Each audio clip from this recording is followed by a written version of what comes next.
Welcome back, ladies and gents. It's the Fellas Pod. And Chip, there's something in the air today. You know what it smells like? Accomplishment. I thought you were going to say it smells like the seaside. Wait, why? What's that got to do with anything? Seaside, the ocean. But why would it smell like the seaside? I get it. Because Why? we have a world-renowned swimmer on the pod. Oh my God. Today, ladies and gentlemen, we have a man that has completed more things in life, Chip, than you will ever complete. That's true, man. All right? He swam more than I've had hot dinners. Does that make sense? That just doesn't work either. I'm trying new things, guys, please. All right, guys, welcome to the couch is none other than Ross Edgley. Yes! the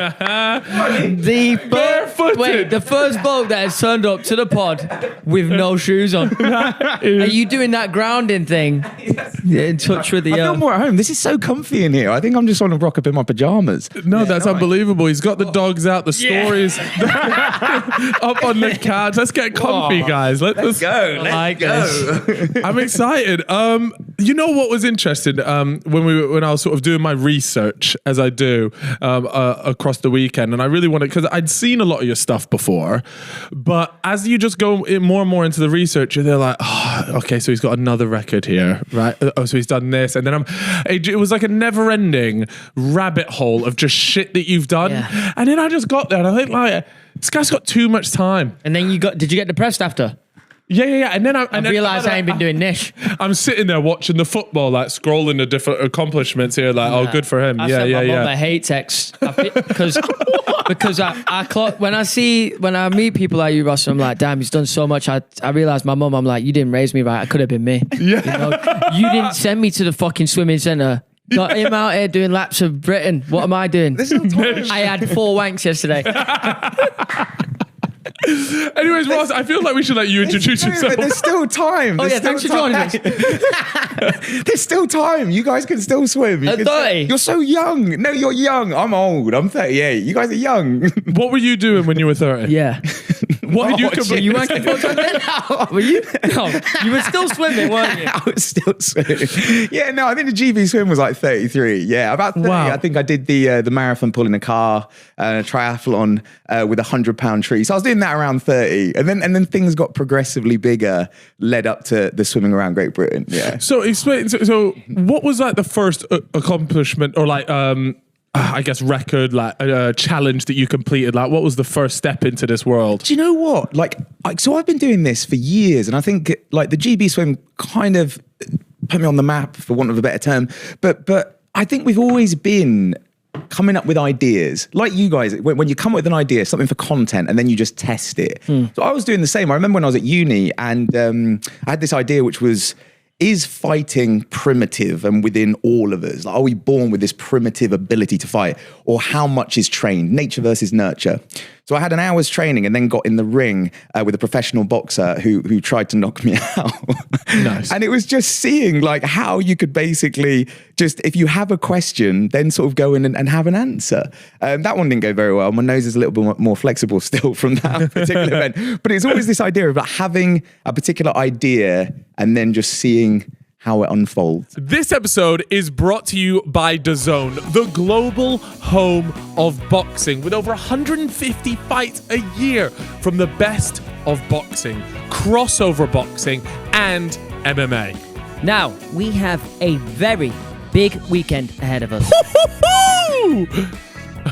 Sorry. Watch X Series 17 featuring none other than Danny Aarons versus Danny Simpson. This Saturday, August 31st, okay? Live only on DAZN. And get 15% off the pay-per-view when you sign up to an annual plan. Or sign up to the 7-day trial and cancel anytime with the monthly Flex plan. You can buy it now at DAZN.com using the link in the description. It's not over yet. There's more. There will be a special live concert from the one and only... Who? KSI. Oh my God. I know. DAZN is available on any mobile or connected device. Watch on smart TVs, Chromecast, PlayStation, Xbox, and more. Purchase the DAZN X Series 17 pay-per-view as Danny Aarons goes head-to-head versus Danny Simpson on August 31st. Buy now using www.dazn.com/promo to choose from a 7-day free trial of DAZN or save 15% on the pay-per-view when you sign up using an annual plan, saving £120 a year. Thanks to DAZN for sponsoring, and now on with the episode. And what was the result of that, actually? Because I'm curious about this primitive nature. And this sounds, and you might be able to shed a little bit of light, actually, on my personal experiences. So only until I would say maybe the last 2 or 3 years have I started actually going to the gym, really taking care of myself, and actually looking at my testosterone levels and understanding just a bit more about my body. Previously, I wasn't a very confrontational person. I would find myself really shying away from any sort of conflict, if at all possible. And then since I really started going to the gym, taking care of myself, but also about what I eat, so a lot more like high protein foods and things like that, I've actually noticed, and it's when I say it almost sounds bad, but I actually think it's a net positive. And it's like I have a lot more aggression just throughout everything I do in life now. And I think as long as that's obviously like a controlled thing, and you understand like the right times and places to use that aggression, then it's a good thing. But to your point of like that primitive, when you get in there, you want to fight, or do you naturally not want to fight? How did you find that, and what do you think affects somebody's mental as to how they respond in a situation like that? I mean, I love that you asked that as well, just because I'm a huge fan of Stoicism, ancient philosophy. And I believe it was Marcus Aurelius who said, wrestle to be the man that philosophy wants to make you. And he really fought, the same as Plato, famous philosopher. People don't realize that wasn't actually his name. It was his nickname. That means broad shoulders. So these guys used to basically, in ancient Greece, used to go to the gym, and the gym was a place where you'd like wrestle, you'd sort of like do calisthenics, but you'd also talk about politics, life, theory, philosophy.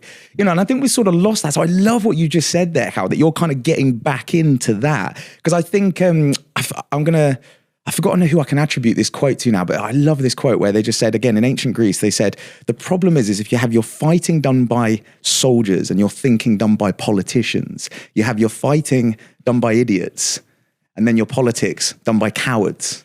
So the real man is basically a savage scholar, someone who can do both. Someone can go and fight, but then equally just flip the switch and just talk theory and philosophy. Yeah. So I love that I think for ages we've always been asking that question about kind of why do we fight? What is it? Why is it inside of us? So yeah, I think, and then in answer to that, going back to the sort of conclusion to that particular challenge, one thing I found, you can, to a certain extent, an athlete you can get by, but I mean, we were just talking about, a mutual friend of ours, Tom Aspinall. He is unbelievable. He's such an athlete. He's so genetically gifted, but so well trained. Another friend of mine as well, Dan Hardy. I never forget.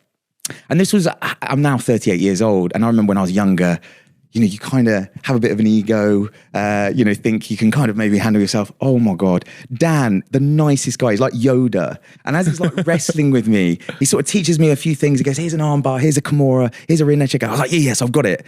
And then we start wrestling. I remember Dan was like, yep, oh, really good, Ross. Yeah. Oh, there's my arm, remember? Armbar. And I was like, yeah. So I grabbed his arm like that and he goes, yeah, oh, good. But I've just slipped out the back. So I'm just going to choke you out a little bit there just to teach you a lesson. I'm like that, going to sleep dribbling.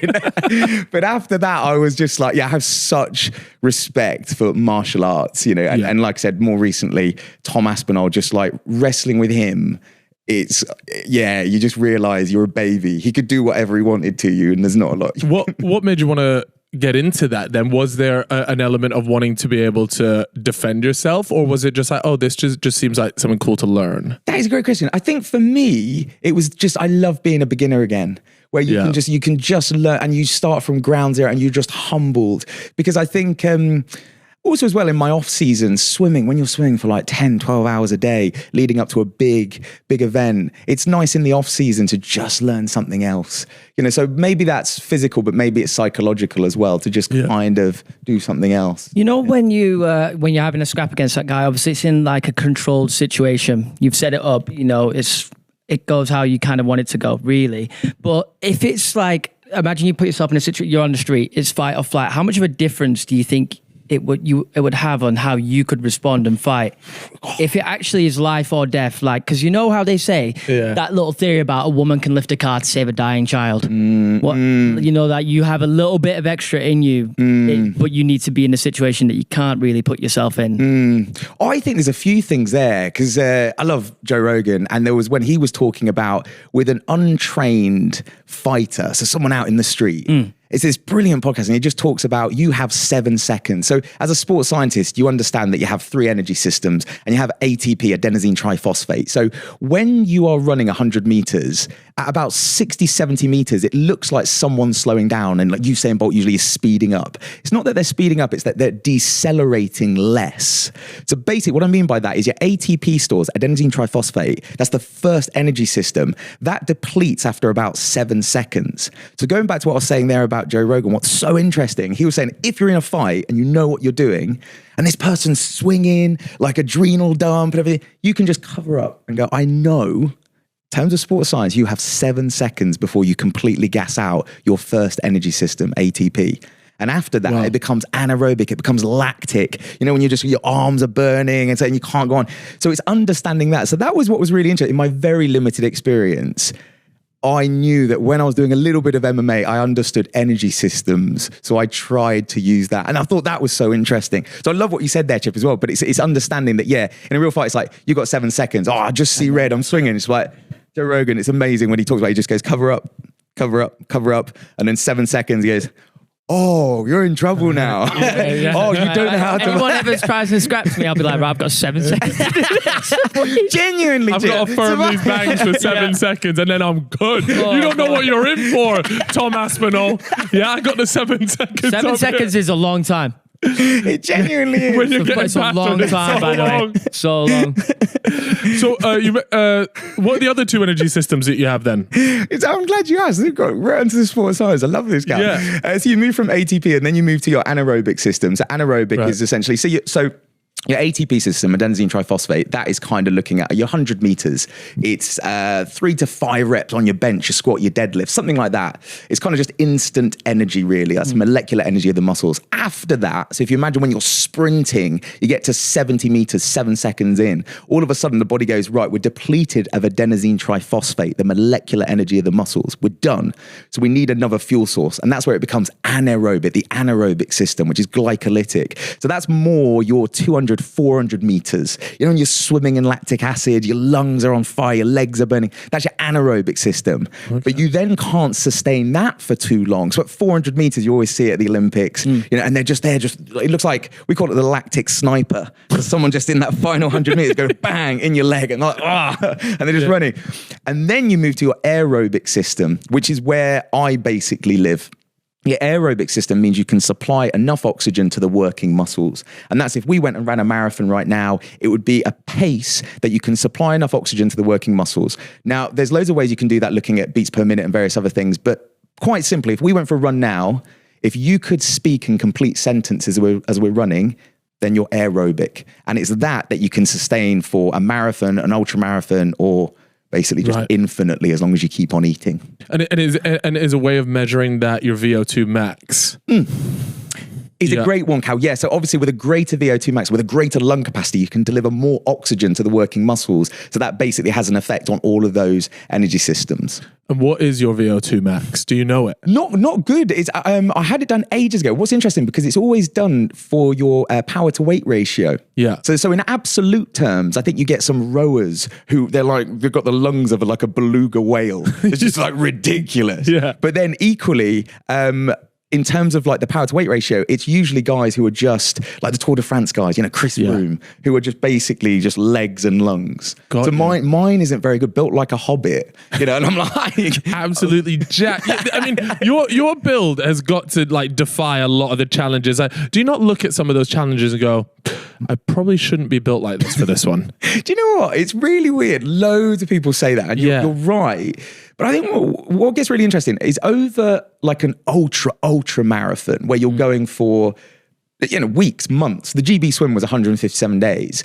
We recently just finished the Yukon as well. It was the world's longest non-stop swim.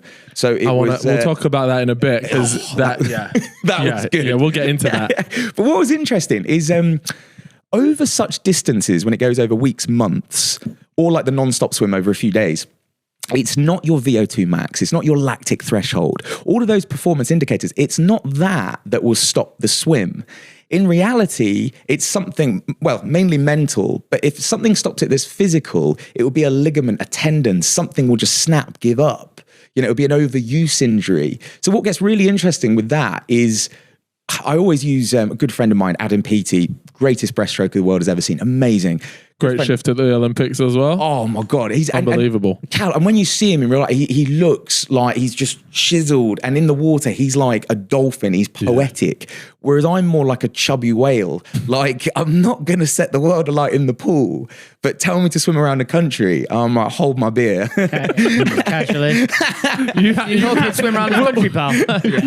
Yeah, because that's what we do on the weekend. Actually, we challenge our mates to shit like that. Yeah, same all the time. So it's really interesting how having this kind of strong, robust, quite sort of squashed physique is actually more physically robust. Good friend of mine, Brett Hawke, amazing Olympic swimmer, now Olympic coach. Me and him were talking, and he says, yeah, it's almost like the Olympic swimmers, and I'm a huge fan of them. Cam McAvoy recently won the 50 freestyle. He's like a Formula One car. So his body's incredible, but if anything goes wrong, it falls apart. Whereas again, to use another analogy, I'm more of a tractor. Yeah. You know, I'm more reliable. A Lamborghini tractor at that. It don't look great, but you... Exactly.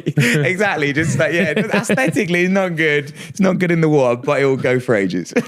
That's so interesting. So would you say you have like I guess an advantage in the sense that you just have managed to avoid injury then? Because you've mentioned there about one of the most important things when you're doing these endurance things or you're training for endurance events, that the biggest threat is an injury. Yeah. Like at the end of the day, that's the thing that's going to get you. So how do you manage that? And do you think there is a genetic element in there that just allows you to take on a lot of damage? Yeah. Do you know what? It's so interesting. We've got my documentary at the moment on National Geographic and Disney. It's called Shark versus Ross Edgley. And it was amazing. I basically tried to compete against 4 different sharks. Tried to Polaris out the water like a white shark. We saw this, yes. It was amazing. Yeah. Eat as much as a tiger shark. It was incredible. But there was one thing. There was a scan where they looked at my bone marrow, and this gets really weird. Had an MRI scan. They looked at my bone marrow, and it was essentially almost glowing on the screen. And they said, Ross, we don't want you to panic. And I was like, right. And they said, but we only see this sort of glowing bone marrow in 2 types of people: newborn babies and people with cancer. And I was like, oh, right, okay. And they said, now, again, don't panic. But the reason it's happening with you, and we don't know how much is nature versus nurture, but they said essentially what's happening is your bone marrow is so active because it's basically saying we need to repair, regrow, stem cells, just rejuvenate. So it was really weird how on this particular documentary we were looking, and I think they were looking at probably a clue being in the muscle fibers, types of muscle fibers things, but it was actually in the bone marrow. And I think this is purely anecdotal, but my mum, she had 2 hip replacements, and they were like, you're going to be out for months. Yeah, it's a hip replacement. It's pretty serious. She was back like in 2 weeks, just playing tennis. The Zlatan of mothers. That's unbelievable. Always running in the family then. Yeah. And I brought them bones be cooking. Just like, unbelievable. Glowing. Yeah. But then, sorry, this is a really weird story. So I'm going to go off on a slight tangent here, but there's also, I believe, like a huge mental aspect to all of these swims. And when I was out in Africa, bear with me, this is a bit of a weird story, but I've started now, so I'll finish. But we're out in Africa, and I was saying, why is it that they produce so many amazing marathon runners, just elite long distance runners? And one of my friends out there who was born and bred in Namibia, but also traveled to Kenya quite a lot, he said there's a particular tribe, the Kurlajan tribe, and you can track a lot of people back to this particular tribe who are incredible. They just produce obscene athletes. I said, well, what is it? Is it their fast twitch, slow twitch fibers? Is it their skeletal system? Why are they so good? And he looked at me and he said, you really want to know? I said, yeah, I genuinely do. He said, basically, ritualistic circumcision. I said, I'm sorry. He said, what? Now we're talking fellas stuff. Now we're in business. It's exactly. Talk to me about how circumcised people are superior. Exactly. I was like, please explain. He said, okay, so the Kurlajan tribe, basically, as a young man, right? We're young men in the Kurlajan tribe right now. And you are looking for a potential wife. You know, you're looking to mate, you'll grow a family, everything like that. We go, okay, Chip, Cal, come over here. We line you up. First thing we do, put mud all over your face. Just mud, like a clay, like face mask. Like fucking cancelled already. Jesus Christ, right. And then we let that dry. And you have to remain stoic. You cannot flinch. You just stay there, stoic. And the entire village is now surrounding you. Okay, so I'm doing the circumcision. So I put mud all over your face. Right. The village and potential suitors, young women, all thinking, okay, is Chip going to be my husband? Is Cal going to be? They're all watching. Then take down your trousers, and I take essentially what is like a bamboo shoot. Take like a slightly sharpened bamboo shoot, and then what we do is we circumcise you in front of the entire village. Now, if you wince, grimace, or that mud cracks, then you are considered not suitable. You are not man enough. You're not stoic enough. And then you do not mate and pass on your genetics.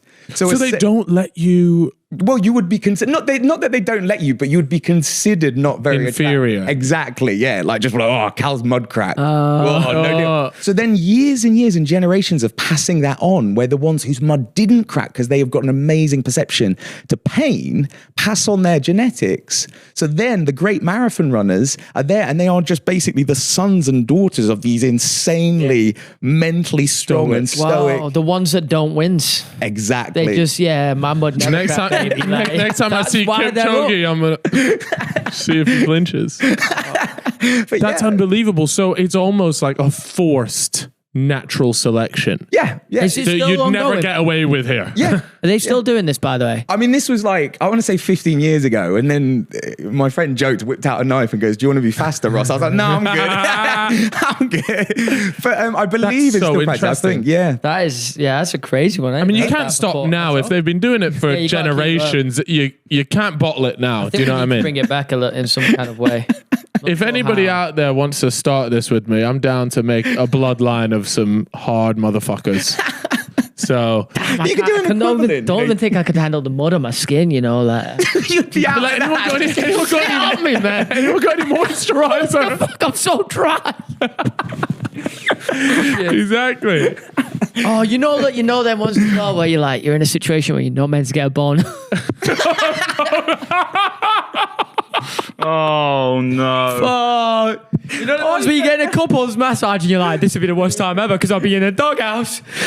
My missus is right next to me. Don't get a bone, don't get a bone. And then you got one. But you've got one because you're telling yourself not to. You've sized yourself up. That's when you ask to swap mud's ends. Crack's got a bone. The tribe don't want you. Your missus is fucking got a gun to your head.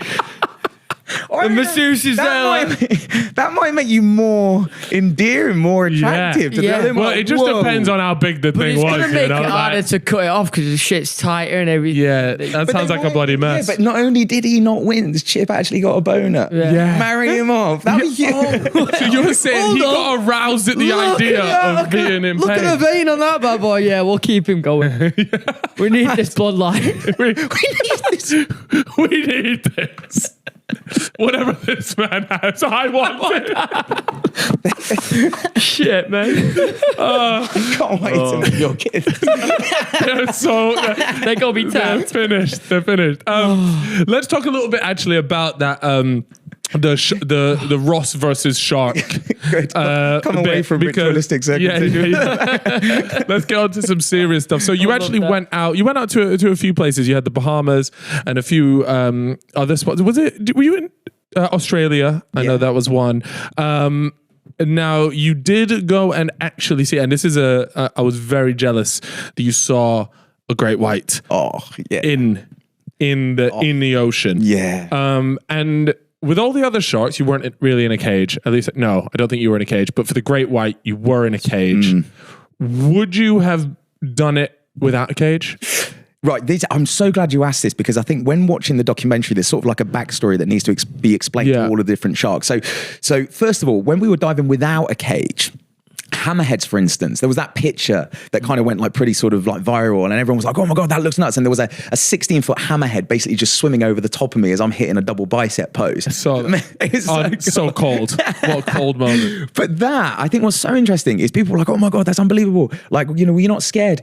But it's understanding the different types of sharks. For instance, if we just said right now, oh, I've just been for a run and a dog was barking at me, was chasing me, you'd go, okay, well, what's a dog? And if I went a poodle, you go, oh, that's very different to a Rottweiler. Yeah. And I think it's exactly the same, that like with a hammerhead, for instance, they have something called the ampullae of Lorenzini, and that basically picks up electrical impulses. How we have our 5 senses, they have a few more, and they're able to pick up these electrical impulses. So right now, if I was a hammerhead and I'm just cruising around, I'll be going, right, okay, what's Chip doing? Okay, what's his heart doing? Is he flinching? Does he look like prey? No, he seems pretty chill. Okay, what's Cal doing? Cal seems pretty, you know, chill. Anybody else over here? Oh, Liam holding the camera. Okay, yeah. He's in trouble. That's breakfast. And it's really interesting that they pick this up. Now, hammerheads, obviously their mouths are kind of under these amazing like shaped heads, and they're scanning the seabed. So they sort of know they could get you, but it would be really awkward. You're not quite on the menu. They know that. They're so intelligent.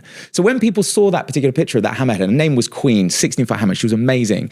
People don't quite understand. There was a real sort of understanding between us. And then also the safety divers out there knew the sharks by name. So there was they really knew their behavior. Now, it changes with tiger sharks. Tiger sharks especially, they are ambush predators. They're opportunistic. You know, this isn't a fight. You know, when it's like fair in the UFC. No. These are trying to sucker punch you. They're trying to come from behind and scumbags. For sure.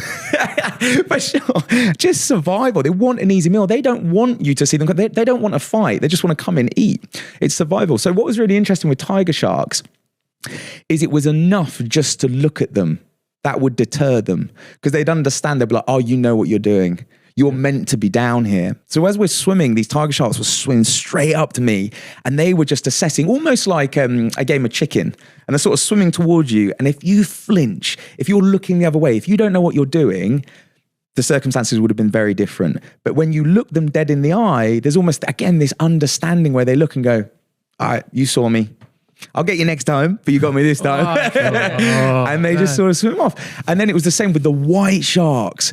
I mean, you know, sharks, they have survived mass extinctions, 400 million years of evolution. They are unbelievable. And with the white shark, this is what was crazy. With the white sharks out in Australia, again, the ampullae of Lorenzini, they have an amazing sense of smell. So they could smell blood in the water from the bait, various things like that. We were conducting scientific research out there. So they smelt that. But then what was really weird is as they came over, they're sort of smelling this. It's almost like a Sunday roast dinner. They're like, oh my God, it smells amazing. So they're swimming over to the bait.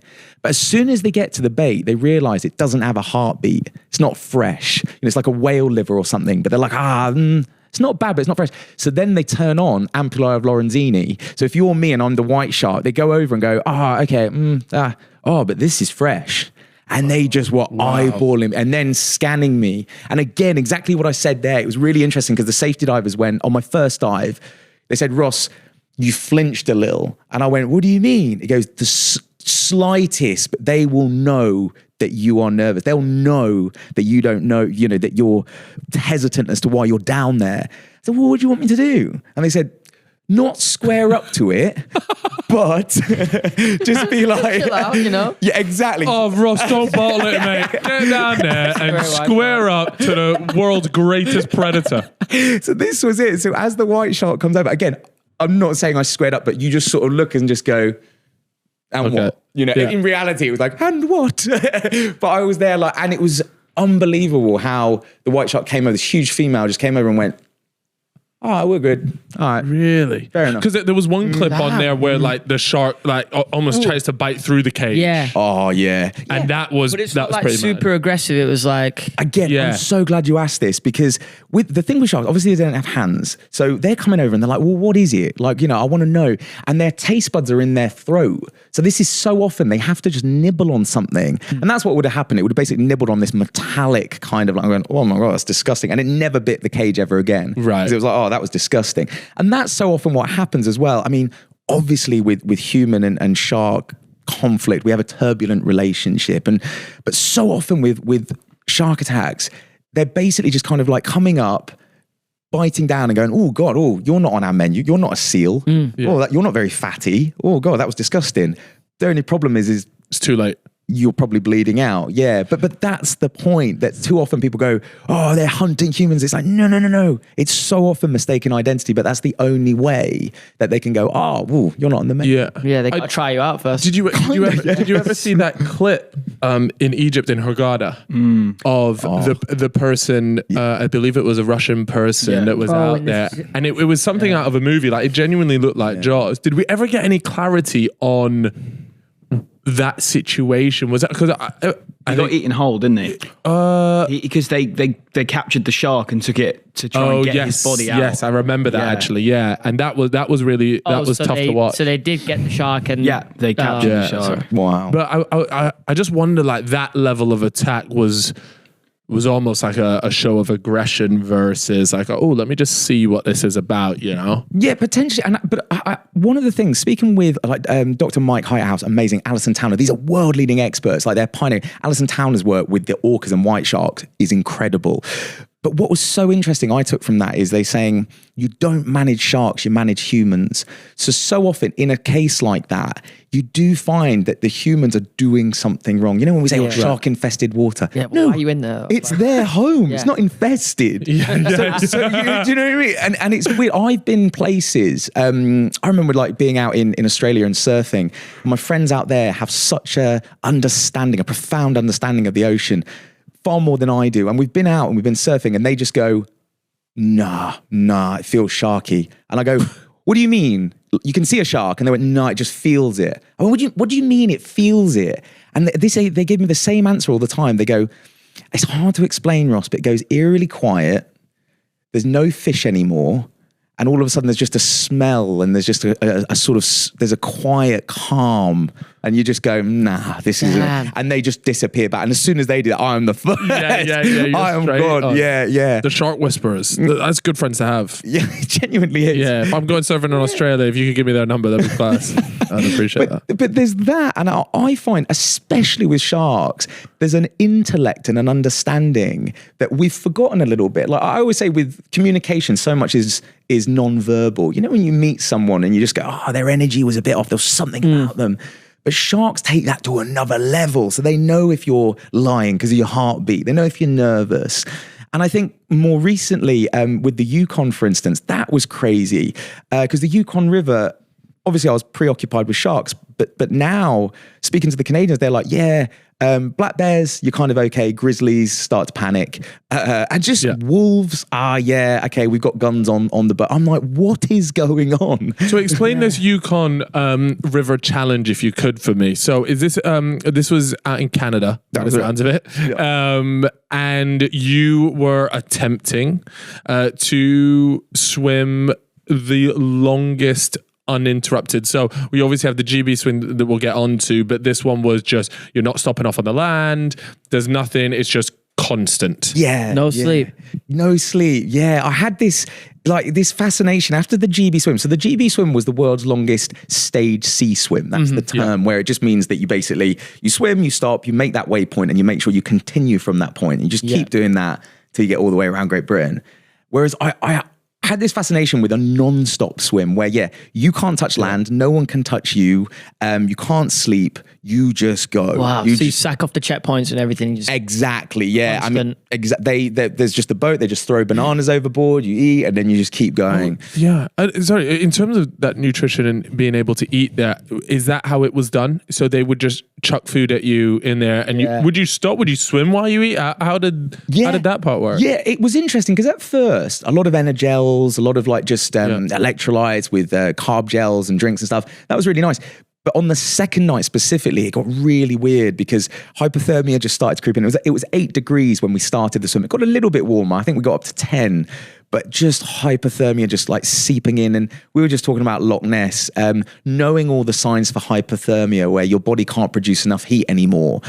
You no longer sort of start shaking from your extremities, but it's in your core. Like you actually feel yourself. And when that starts to happen, it's certainly in Loch Ness, I thought everything was going well after 53 hours. And then it just went dark. And then I remember waking up in the hospital with my mum, girlfriend and brothers at the end of the bed. And I was like, it's not gone well, has it? And they were like, nah. So you attempted this the first time in Loch Ness, yeah. And what was the time that you were, was there a target time that you were after here? No, just distance, but we're in there for 53 hours. And that was cellulitis that mainly stopped that one, which is basically an infection of the skin. And if it gets in your lymph nodes, it can be fatal. Whereas everything in the Yukon, we'd learned so much from that. So it got really interesting that when hypothermia started setting in, you're basically faced with like a real dilemma, which was we were making the porridge oats so hot that you knew it would basically burn and scald your throat all the way down, but at least it would heat you up from the inside out. So it's really weird that when you're on like the sort of boundaries of common sense and hypothermia, you just throw out just any feeling of kind of self-preservation and you are just full survival instinct. Yeah. So is that what you did then? You had like boiling hot porridge. Yeah. Wow. During the thing, and you knew, and you could feel it burning on its way down. Yeah, you see it. Just it was burning your hand. You were chugging it, but it was so weird. I was like, I've made a deal with myself that I'm not going to stop. So the only way you continue is downing scalding hot porridge oats to stave off hypothermia. Oh my god! And so what was the? I can't imagine that. You say there like there was no option to stop per se. So when were you going to stop? What was going to be your marker to go right? That's it. Yeah, it's really weird. So basically, certainly with my friends and family, a little bit of a backstory. You have something called the central governor theory or the psychobiological model of fatigue, and all that means is if we went for a run right now, I said, let's go and run a marathon. When you're 18 miles in, all of a sudden what happens is the brain is a hypochondriac and it starts picking up all of these sort of biofeedback. They go, oh, hang on, wait, you're depleted of muscle glycogen, you're dehydrated, you're too hot, your heart rate's too high. Picks up all these signals and it gets you to pull the physiological handbrake. So what it's doing is just basically getting you to slow down or stop because like I said, it's a hypochondriac. It's self-preservation. And we'll all experience this. That's at 18 miles when you hit the wall. And then all of a sudden, 25 miles in, close to the end, family and friends are like, oh, hey, it's Chip, it's Cal. And then you goose step and you start sprinting to the end and go, hang on, you said you were done at 18 miles. Yeah. So that's central governor theory. They talk about it in the Navy SEALs when they say, when you are done, when you are absolutely on your ass, you're only actually at 40%. So it's the same thing, this idea of psychobiological model of fatigue. However, as we discovered in Trasimeno and Loch Ness, and I sort of since spoke to people at Liverpool John Moores University, Loughborough University, they're like, Ross, listen to that handbrake. Because I kept on turning it off. So it was like hypothermia. I was like, no, keep going. And it was like, I'm depleted of muscle glycogen, keep going. My neck is chafing, it's cellulitis, keep going. But and I don't say it proudly or in a macho way, but that put me in hospital twice. So knowing that, it was so important to outsource common sense. And my girlfriend, my brother, the doctors on the boat were amazing. One of my friends who's an Olympic swim coach, Chris, was amazing. And they were just constantly checking in with me because, and again, I don't say it in a proud macho way, but I think they knew I would swim just putting myself in hospital. Yeah. So they were like, just keep going. Yeah. So they were like, we'll pull the plug, and you won't have a choice. We'll grab you so the swim is over. So it was. Yeah. Again, I'm not saying that in a proud way. But That's fortunately, so fascinating. And what was the indicator when you did that? So first of all, how long were you in the water for the Yukon thing? 56 hours. 56 hours, Yeah. and is that the record? Yeah, and it was the 510 kilometers. 510 kilometers. I remember on the second one, the one in Italy, it was Italy, right? That's right, That yeah. You spoke about how you had to stay quite far from the land, but because of that, the board or the governing body around who was going to decide if you completed the record, they were like, we're going to draw the line as close to the islands, but you had to go further away. You had to do more. Yeah. But it Than what wasn't is counting actually the towards your goal, was it? That's That was exactly mental, right. by the way. Yeah. It was basically just because there was obviously the rules with governing bodies which you have to adhere to, but then there was also the rules of local authorities in Italy. So and obviously the two didn't out. So yeah, we had to give it a wipe. So we were just swimming dog legs. Yeah. Which is hard to accept as you're swimming. But I think it's it's knowing that you're going to put yourself in a hole regardless of the conditions, and someone's going to be there. And also, I think this gets really interesting because Dr. Tom, an amazing friend of mine, the medic on it, and Chris, who's an Olympic swim coach, they knew that the point where you pull the plug has to be higher than normal. We're going to push the boundary. So when you are completely hallucinating, for instance, that's fine. You know, they're like, he's just hallucinating, but he's still coherent. Me and Chris, he was on the kayak and he just turned to me and was like, because he basically kayaked hundreds of miles as well. And he just turned to me and was like, Ross, can I be honest with you? I'm eating a banana. I'm turning to him. And I was like, yeah, Chris, what's up? And he's like, mate, the 7 dwarves are just building a little log cabin over there. And I was like, oh, yeah. So he was hallucinating. Full on hallucinating. To this day, he swears the 7 dwarves were building a little hut. So he's not even doing the swim. Oh, no, He's kayaking, which is obviously an achievement in itself, but like... For sure, the whole team, we were all just tripping balls. And then it was the same as well. In Loch Ness, it was worse. I remember Loch Ness is obviously so narrow. And at night, you get the silhouette of the trees. And I remember looking up at this kind of like the tree line. And to this day, I swear, it was so weird. The tree line looked like the silhouette of the Titanic. And I'm swimming and it's like 2:00 in the morning. I've been swimming for like 48 hours. And I looked and I was like, that's weird. Why is there a cruise ship in Loch Ness? I was like, oh, but you know, that's like, and then I stopped and I went, they've come to see me. They've come to support me. So I'm eating a banana and I'm looking at the trees. And then as I'm looking up the trees, the branches are moving. And to this day, I swear, it looks like people are waving to me. So I'm eating my banana. I'm going, guys, thank you so much. I said, No way. I'm going, this means so much to me. I said, you know, we're doing this for ocean conservation. So, you know, any donations will be appreciated. You've raised the Titanic back from the dead to watch you do this world record. That is brilliant. And then the whole time my girlfriend is there with my brother and she's like, oh, he's chatting to a tree. I'm like, yeah, cool. Guys, I'm done. I'm going to finish the banana. God bless all of you. I'm going to finish up. Yeah, woo. And they were like, right, okay. So it was knowing that my girlfriend's amazing. I've been with her 12 years. She's seen everything. So like when it's so interesting where some people on the team, the Canadian team out there were incredible and they are just hardy, immense Canadians. But they were like, oh, you know, he's tripping balls. And Esther, my girlfriend's like, no, he's not speaking to the Titanic. He's, this is fine. Yeah.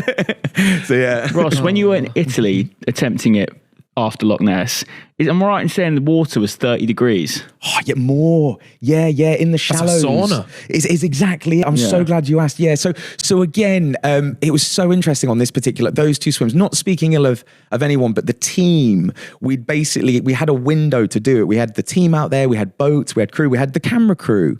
So knowing that in Loch Ness, for instance, we had a window and it was going into the winter, which was just becoming suicidal, but the Queen died. So we were like, we can't go out of respect for the Queen. So we didn't, but then it pushed it into the winter. So I then knew that it was basically a recipe for disaster a little bit, but it was all for ocean conservation. We'd committed, we had people there. So I went knowing that it was going to be tough. Yeah. Exactly. But Trasimeno was worse because with the rules out there with the local authorities in Italy, they go, no, we don't care. If it was basically an anti-cyclone sent from the Sahara Desert. So the temperatures out, there was warnings, weather warnings, because I think people died in Italy. It was that hot. And as I went into the shallows, like it's being filmed and I'm trying to put on a brave face, I just walked in the shallows. It was about 36 degrees. So it was a bath. Swimming in a pot noodle, man. That's mental. That's crazy. That sounds class though. You know? You get all the noodles in. Well, you wouldn't have to eat those salty banana, would you? Could just have the pot. You were covered in that.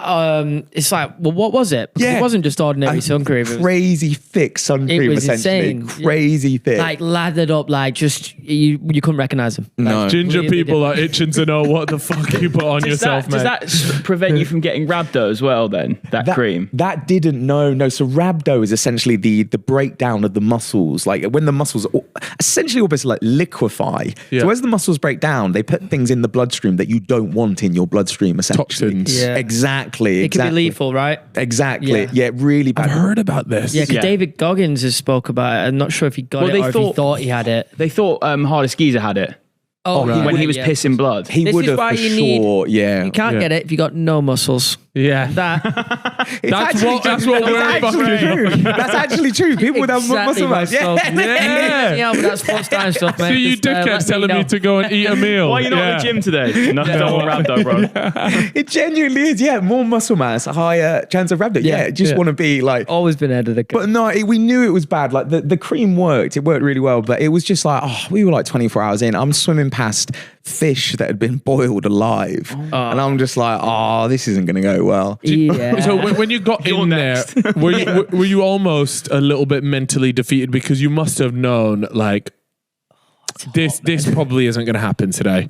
Is exactly it. Because that must be a tough, like almost mental exception. You're out in Italy. There's obviously quite a bit of money that's gone into it, getting everyone over. Yeah. And before you've even really got started, you just go, Yeah, it did.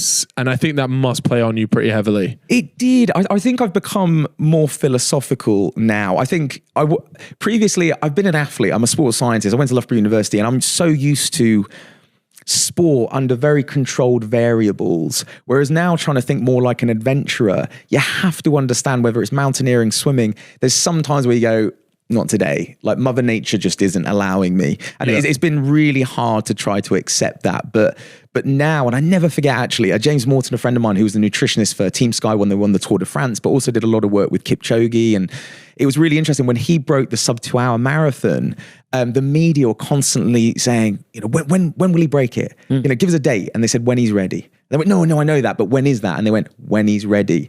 And they kept on telling the media, no, he runs when conditions are perfect. And so, again, not speaking ill of anyone from Loch Ness or Trasimeno, but going into the Yukon, it was just unbelievable. I partnered with Jim King. I've been with him now for about a year. And the owner, Jay, is just an absolute legend. He understands it. He's a sports scientist himself. So it was really interesting where he just essentially said, how much money do you need? And go when you're ready. And then I even said to him, I was like, okay, should we do a live feed? He went, no, just go when you're ready and I'll just see you at the end. So we went, and then also we didn't even have any signal, so we couldn't have done social media. But Jay and all the guys at Jim King were like, no. I just want you to go and just have that experience and just be solely focused, like Kipchoge breaking too. So it was a different experience. Was that for the Yukon or was that for Italy? Yukon. That was for Yukon. Yeah. Can I ask how much does it cost to complete a challenge like that? Is a great question. With that particular one, the guys, and I can't thank them enough, but the Canadian team out there, they were doing it for basically just covering expenses. Basically, yeah. And I'll show you pictures afterwards. They're just the best. Like, just think of manly Canadian men. They all were just there in they hunt bears with their bare hands and stuff. And but there was one particular story that I didn't realize till afterwards, and I'm gonna try and tell this story without getting choked up. So I apologize now if I do. I didn't know at the time. We set off on Father's Day, which was particularly hard for me. I lost my dad 3 years ago. He was my dad. He was my coach. He was my mentor. On the GB swim, for instance, and we lost him to cancer. But on the GB swim, as I came in at the end. People will have seen my dad, he was in a wheelchair, and people didn't quite understand. He was on BBC Breakfast. He spoke so eloquently. He didn't have an immune system. He was on chemos and everything. And they were like, you can't be around crowds. Like, you have no immune system. They said, Richard, you cannot go. And he just turned to the doctors, so stoic, and just went, no, I appreciate all the advice, but I will be on the beach when my son swims around Great Britain. And the whole story of that goes back to actually the top of Scotland. So I'd been swimming for about 100 days. And that's when we found out about my dad's diagnosis. And I was like, I just want to go back to land. The swim's not important anymore. I just want to go and give him a hug. And Dad said, you can come and give me a hug. You can be with the family, but it has to be via Margate. You have to finish the swim. So that was sort of the backstory of my dad just being there for every single athletic adventure I've ever done, mentoring me, helping me, everything. And Loch Ness, Trasimeno, and now the Yukon were all done without him. And obviously 2 had finished in hospital.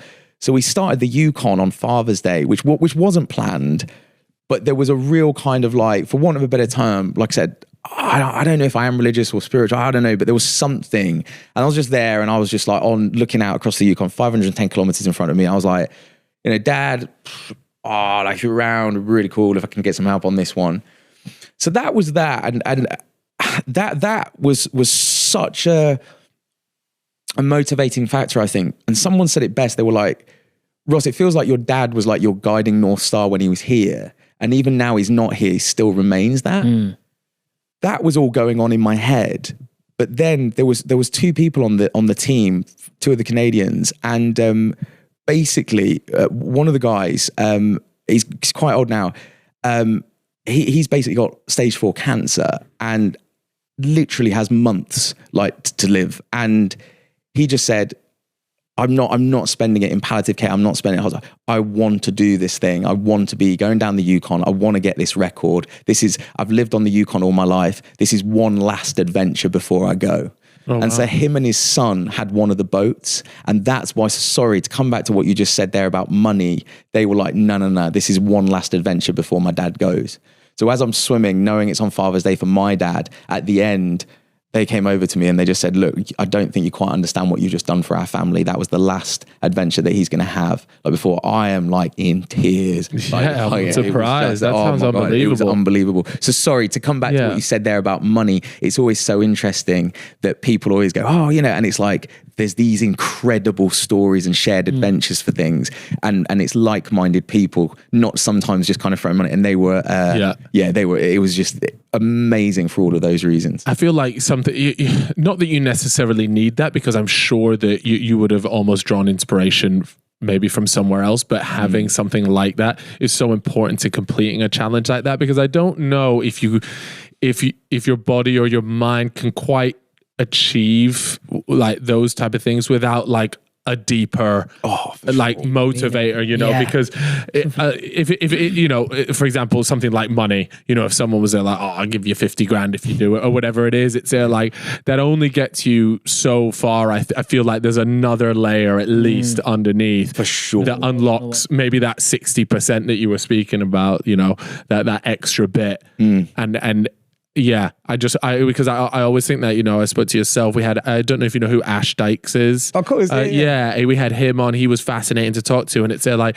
there has to be something deeper than just like, I want to do this challenge. Like there's something more driving that person. So when you hear stories like that, it's like, okay, I can see why you can go the extra 1 hour even, or 10 hours, whatever it might be. So do you previously, have you always had some sort of like motivating factor like that, or what exactly is it that drives you to complete all these crazy challenges? Do you know what, you have to. So I actually started to just research, because almost just understanding what motivates not just me but humans, like what drives us. And I think I love the work of Viktor Frankl and logotherapy. So Viktor Frankl, for those who don't know, survivor of the Holocaust, survived the most brutal conditions you can imagine. And one thing that he talked about is in these concentration camps, so often, and more often than actually, it was the people who survived were those with purpose. He said the meaning of life is to give life meaning, even in the most savage conditions possible. And he talks about in the concentration camps, those who survived were quite often people who said, I'm a teacher on the outside, so I'm going to continue to teach in here because the kids need someone. So that's what they did. And they were the people who survived. They found purpose in just the darkest of places. And I think equally big fan of Jordan Peterson, who talks about the meaning of life is just to pick up the heaviest load and carry it. So it's just this idea of over money, fame, everything else, purpose is just so much more important. And I think that's one thing that I've come to realize. I love what you said, because sometimes money and sort of like these extrinsic things, they don't mean anything when you have, like I said about the Yukon, a really powerful purpose that is beyond that. I think that's really important. Yeah, no, things like that always, you know, it's been something, because I mean, nothing compared to you, but even myself, I'm going to be running a marathon in a couple of months. And I was thinking there, because everybody always tells me, oh, when you get sort of last 5 miles of it, no matter how much you prepare, like it's just a slog. Like you've just got to firm it. And I was thinking to myself, like, I wonder if I get there, what will be? And I don't actually know what it's going to be until I'm there. But I wonder what's going to be that thing. Just be like, oh, just get it done. Like, come on, mate. Like 5 more miles. But until you put yourself in that situation, I'm not too sure that you're actually going to know what it is to push you across the line. Yeah. And do you know what's so important about that? I would say even going into that, really understanding what they are, almost have them in the back of your head. You know, when you're like flicking the channel on TV, I always use that as an example. You need things in the locker. Now, what's interesting is sometimes you pull them out the locker and it could be your mum, your dad, your girlfriend, something like that. But sometimes it loses its potency. You know, so actually, you know, you'll pull something out and I'll be like, oh, you know, I don't want to let my girlfriend down. And I'll pull it out and go, oh, I'm not really bothered about that. No, I am bothered, babe. No, and then you'll pull something out and I'll be like, you know, the record. I'll pull out the record. I'm like, oh, yeah, just what is that? You know, like Guinness World Records, a piece of paper. So you need something, but you need to pull loads out, and it's knowing them before. Because if you get there and you're doing it for the wrong reasons, I find that so interesting. So again, basically in terms of motivation, they say that we're basically intrinsic and extrinsically motivated. Extrinsic is basically where it's money, it's fame, it's a record, it's things that are external, it's extrinsic. Intrinsic is where the process is its own reward. So you're just like, I'm just doing it because I love running. Neither is right or wrong, but it's just knowing which one you need, you know, carrot and stick, like which one do you need? And I think further to that point, I love this story, but Emil Zatopek, one of the greatest endurance runners ever, won 2 gold medals, I believe, Helsinki Olympics, had never run a marathon before in his life, and turned to his coach. He's already got 1 gold medal. And he turned to his coach and he was just like, he goes, is it the marathon tomorrow? And they were like, yeah. And he goes, I think I run marathon. And his coach was like, no, you've never run a marathon before. He goes, no, it's okay. It's just a little bit further. I'll just run and then I will. And his coach was like, no, but this was a man who loved to run. He just loved it. And date night for him, his wife was an amazing javelin thrower. So date night for them, she would go out, just launch the javelin, and he'd just run intervals and pick it up. Like what's our fucking relationship? Oh, sweetheart, it's date night. She's like, let me get the javelin. Oh my God. But my point is you line up on the start line. Are you fearing the guy who's gone like, oh, it's been a slog. I've had to get up every Sunday morning. This has been real tough. Or the dude who goes date night. Exactly. Yeah, because if you're lining up against that guy, it's like, fuck, he is so happy to be here. He's got a marathon ahead of him in these crazy conditions, but he's actually ready he's enjoying the idea of for sure. And you're looking at it like, fuck, here we go. It's going to be my toughest thing I've ever done in my life. Bro's ready to pick the javelin up. He's ready. He's like, bro, he's ready. Yeah, and that's what I mean. I'm fascinated by creating the perfect. Like, imagine ritualistic circumcision with picking up the javelin. This is the recipe. Yeah, exactly. We're creating the next Mbappe here. With all these different variables. Oh, I'm up for it. As your kid, your future kid. Yeah. We're gonna have to come up with some crazy ways to make them who they want to be. So when it comes to these challenges, you've done quite a few now. What has for you been the toughest? I mean, I think the one that stands out, and the one, you know, when people say Ross Edgley, the GB swim, just because of how much attention it got, but that doesn't necessarily mean it was the most difficult. But my God, it's some hell of an achievement. What for you do you look back on, you go, I'm glad that's done? Yeah. Oh, I suppose for different reasons. The Yukon was pretty bad. I basically got chafing, but the wetsuit, just imagine basically, there was a few, I've started this, so I'll finish it now. But there was 2 reasons the Yukon was bad. Firstly was the chafing. Yeah. Because just imagine just like it going into a wound. So it was the back of my legs, but it's just constant. So you got an open wound and it's just being like just abrasion. So it was weird because I was so hypothermic. I didn't really realize until afterwards.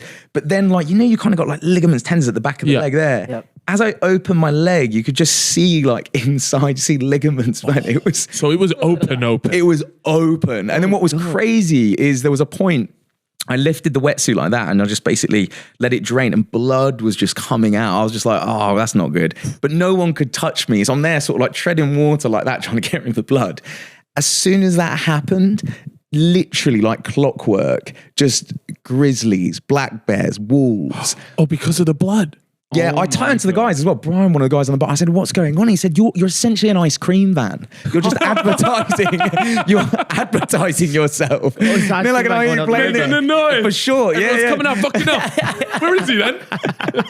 But they were amazing. So Brian, oh my God, like I love him to bits. And I turned and I was like, look, and we saw like black bears, we saw like wolf tracks. And I was like, look, am I in trouble? And I never forget, this is the response you want from your team. And he just like looks, pulls out a gun and he goes, Ross, if it gets too close, it'll end up in my freezer. I went, brilliant, good. So there was that. I think that was particularly bad. And then also as well, I'm going to apologize now for people listening. I really hope they're not having their breakfast. To this day, I don't know what went wrong, but we designed, because obviously the wetsuit, you can't take it off for so long. So we designed a toilet flap at the back, just basically so you could just unzip it at the back, go and then continue. To this day, I'm not entirely sure if my bum hole is in the wrong position or the flap is in the wrong position, because afterwards my friend was like, that's not a toilet flap. It was almost like just a gooch flap. It was so under. So I went, look, I'm 4 hours in and I just went, hey guys, I went like that. That means toilet break. And everyone was like, okay. So everyone turned around to give me some privacy. So thank you so much. And then I went and it just it was just in the wet. No. Did not exit. It was just a massive nappy. Shit and blood. Yeah. What a combo. Exactly. So I'm just like, right. But I'm just like, again, Ross, you made a deal with yourself. You're not going to stop. So I just zipped it up and I was like, right, this is me now for 2 days, But then what was worse is you can imagine you've now got just like a black like wetsuit that's just conducting the heat that's now on my back because I'm swimming. So that what I've just done in my wetsuit is now just being getting cooked slow, up. like just slow cooked. Yeah. Little meatballs. slow roasted. Yeah. Wagyu beef. This is where it gets weird as well. I remember afterwards. Oh, this is where it gets. Okay. So I knew as well afterwards, I was just like, oh God, I have to pre-warn everyone. And they're cutting the wetsuit off me. Shit. And I went, guys, sorry. Can you put, before you cut the wetsuit off me, and there's no easy way to say I've soiled myself. It's been in there for 2 days.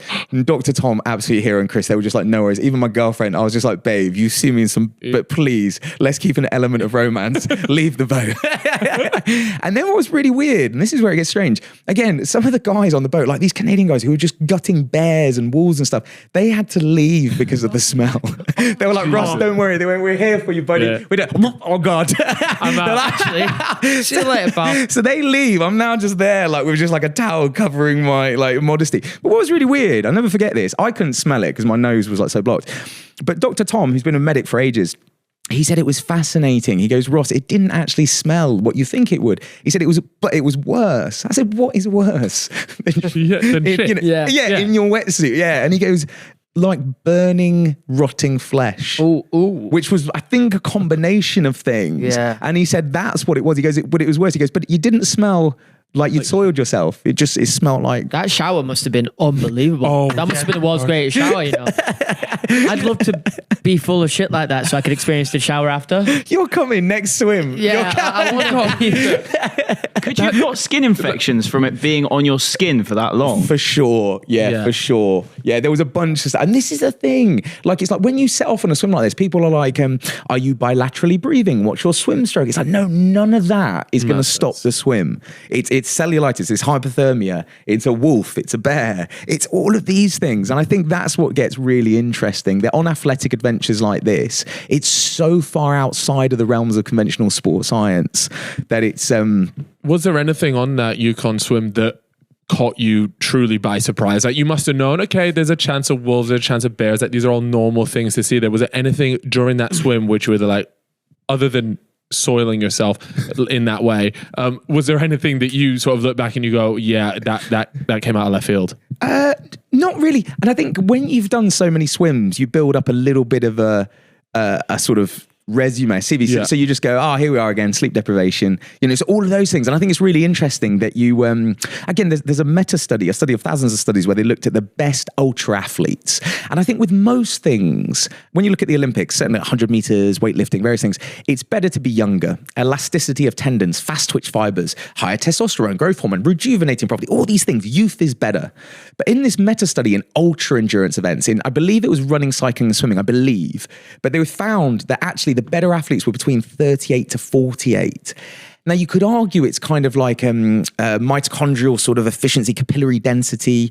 You could argue, I suppose, like slow twitch fibers. But I just think it's like those athletes have just been there. They've got such an arsenal. Resilience. Exactly. There's grizzly old men and women who are just like, we've been here before, and they're just crushing it. What's the name of the ultra runner that we had in the chat the other day? Andy... Oh, Glaze. Do you know Andy Glaze? Yeah. I don't know him, but I know of him. You've seen his stuff, yeah. And I just think, like, you see a guy like that, like, youth is not on his side, but an absolute beast of an ultra runner. Do you know what he does? So he works at a fire station and he just run loops of it all day until he's on call. That's what I mean as well. Like, if he's doing that. There's something here, man. Yeah, that's epic. Yeah. That again, mental resilience. So when he's then on the trail, he's like, this isn't as bad as just running. Well, it's probably a treat. Isn't it? Like, instead of doing laps. In a fire station, dodging fucking all the equipment. For sure. Nice little for sure. So the GB swim was a big one. You mentioned it was a stage swim that you had done. There's two stories that I love from that particular swim, and the first one was about the salt eroding your tongue. Oh yeah. Explain exactly, and the pillow, and I remember hearing that for the first time, and I just thought, these are the type of things that you just, at least for me, you would never think about. Yeah. Like, you think swimming, I'm thinking, his muscles must be knackered at the end of the day. And you hear his fucking tongue's falling apart, you're like, damn. What is he That doesn't sound very fun. Explain that whole scenario. Yeah, so that came left field, absolutely. Yeah. So again, I was 33 years old, I think, when I started. So again, thought I was a good swimmer, thought that was going to be the determining factor. No. So with the salt water, it basically absorbs the moisture from your tongue, and it's just basically dehydrating it. It's kind of like pickling your tongue. It's just dehydrating the whole thing. And so it was the first time it started to fall off, actually. It grows back, by the way. The tongue actually grows back and heals faster than other body parts. But it's really interesting. I was sitting there and I was having soup in the galley with the team. And it was just an amazing vegetable soup. It was just like, it was rich broth. It was amazing. And I looked in mine, but I just noticed that nobody else had meat in theirs, only mine did. So I sort of turned to Captain Matt and I just said, sorry, hang on. Why have you not got the calamari? Or is it pork? What have you got? And he just looks over and he goes, no, dude, that's not calamari. It's not pork. That's your tongue. It was just coming off in the soup. That is so mental. It was, did you take how messed up was your tongue? Are we talking like just a couple little bits? Are we talking like I could look and go, oh dear. It was really weird. Like you could tear strips off it. It was really weird where you could see the taste buds. Yeah. So then afterwards, what was left? And in the end, I kind of got bored of it. So I got a knife and just ran it. Like sort of. Oh, there we go. Yeah. Oh. You see, I think I pulled off that big bit on the left there. Oh. Yeah. Yeah, and it just peels straight off. And then what's really interesting, like a tongue scraper. So I got a knife. Yeah. And I just went like that. And what was left was like the smoothest tongue. It had no taste buds. It took all the taste buds off. So it was just like a really smooth, like a whale's tongue. You by the way, look like a complete different man. Yeah, you look like you were in the trenches. You look great now. You have had a glow up, actually. Yeah. Yeah, that one. But if you find yourself in a similar situation, coconut oil. So swilling coconut oil, it basically acts as a barrier and just keeps all the moisture. Cool. I'll note that one down because I imagine I'll find myself. Has that ruined your sense of taste for a long period of time? Or at the time it did, yeah. Because what was interesting, I love granola. When I was like, granola, the crunch, the texture. But when your tongue's falling apart, it's just like you're chewing sandpaper. It was so. In the end, I ended up loving this it was like peanut butter, dark chocolate, Nutella, put it all in porridge oats. And it was like, but mixed up and warmed up. So it was almost like wallpaper paste. Oh, you just slap that on your tongue and you'd be like, oh my God, so good. So it's really weird how your body starts to like different things. Yeah. Yeah. Same with the Yukon. It got weird. we talked about the gels, porridge oats, but then equally the guys out there were just like, I just killed a moose. Do you want some moose jerky? They were doing side quests while you were just like swimming down this river, and they were like, this is a bit boring, man. Should we go find a moose This to is kill it? fucking. That's brilliant. When I was watching the Italy one as well, it was mental when you're treading the water trying to drink and eat. Oh yeah, That looks like a fucking Difficult. ball ache. Yeah, it is. Do you know what? I'm glad you said that, because like that's sort of overlooked, that there's never rest. Yeah. Even when you're treading water and eating, you're not making forward progress. So you're expending energy to eat energy, Yeah. whilst not going forward. So it's a war of attrition like the whole time. Yeah. And that's where it gets interesting as well, actually. So there's been studies now that have looked at, again, we talked about like a ligament and tendon snapping, and then we talked about the mental aspect, but food, like actually having your digestive system and training it. So there's been studies that have looked at competitive eaters, and there's actually been an almost an adaptation, the same way that powerlifters get big and strong and their muscles basically just increase in size, muscular hypertrophy. There's the same in terms of a competitive eater's digestive system, where they can just assimilate and store more food and process it. So it's crazy now that endurance athletes, famously when I believe it was a gluten intolerance, but when Paula Radcliffe needed to go to the toilet during famous exactly that is a huge aspect that's so often overlooked, that her VO2, her biomechanics would have been incredible, but that was a part where she was like, wow, I hadn't necessarily, and that's so common. It's People always, like runners always saying they shit themselves. for sure. Yeah, for sure. So it's really interesting, and I think even looking at that, again, James Morton at Liverpool John Moores University, basically studies will show that, and we've challenged this theory for a while, but the studies will show that 120 grams of carbs every hour on the hour is the upper limit of what you can basically assimilate and force through the digestive system. Any more, and it might just sort of sit there in the gut, and it's not really assimilated, it's not really used. That's when you start getting, gas and gastrointestinal problems. So it's that 120 Gs of carbs. And I think that was what was so interesting on both the GB swim, but also on the Yukon, that it was my ability to eat that was so often overlooked, that they said, hang on, it's actually his ability to eat and just keep going. And then going back actually to Shark versus Ross Edgley, again. I was going to ask about this. Oh, that was my favorite one. That was nuts. So tiger sharks, they're known as the trash cans of the sea. Because of the shape of their mouths, they can just bite down on a whale carcass. They eat turtle shells. They found all sorts in their stomach, like trash cans, tires, everything. And what was amazing is I was like, I could do well on this. I can put away some decent food. We went down, and almost like a bit bigger than this, it was like a giant lollipop. And we went down and we just basically handed it. It went, here we go. Fair play to your mate that did that, by the way. You can see, so to anybody that watches this, it literally looks like a lollipop, but it looks like this poor fella's just been like drawn the short straw, and he's got to feed it to like one of the most dangerous sharks on the planet, and he's kind of like wrestling with it a little bit, like just take the bite, and the shark's kind of taking the bite, and he does in the end. Yeah, it's exactly that. That was exactly it. And so then what happened when it took a huge bite? So if you imagine that, it just bites a huge thing out of this giant lollipop. And then we could say, we measured that particular bite. We said, if that was a whale carcass, it would be 25,000 calories in a single bite. So knowing that, I then went to Loughborough. I put away, I believe it was about 35,000 calories in 24 hours. That, by the way, so...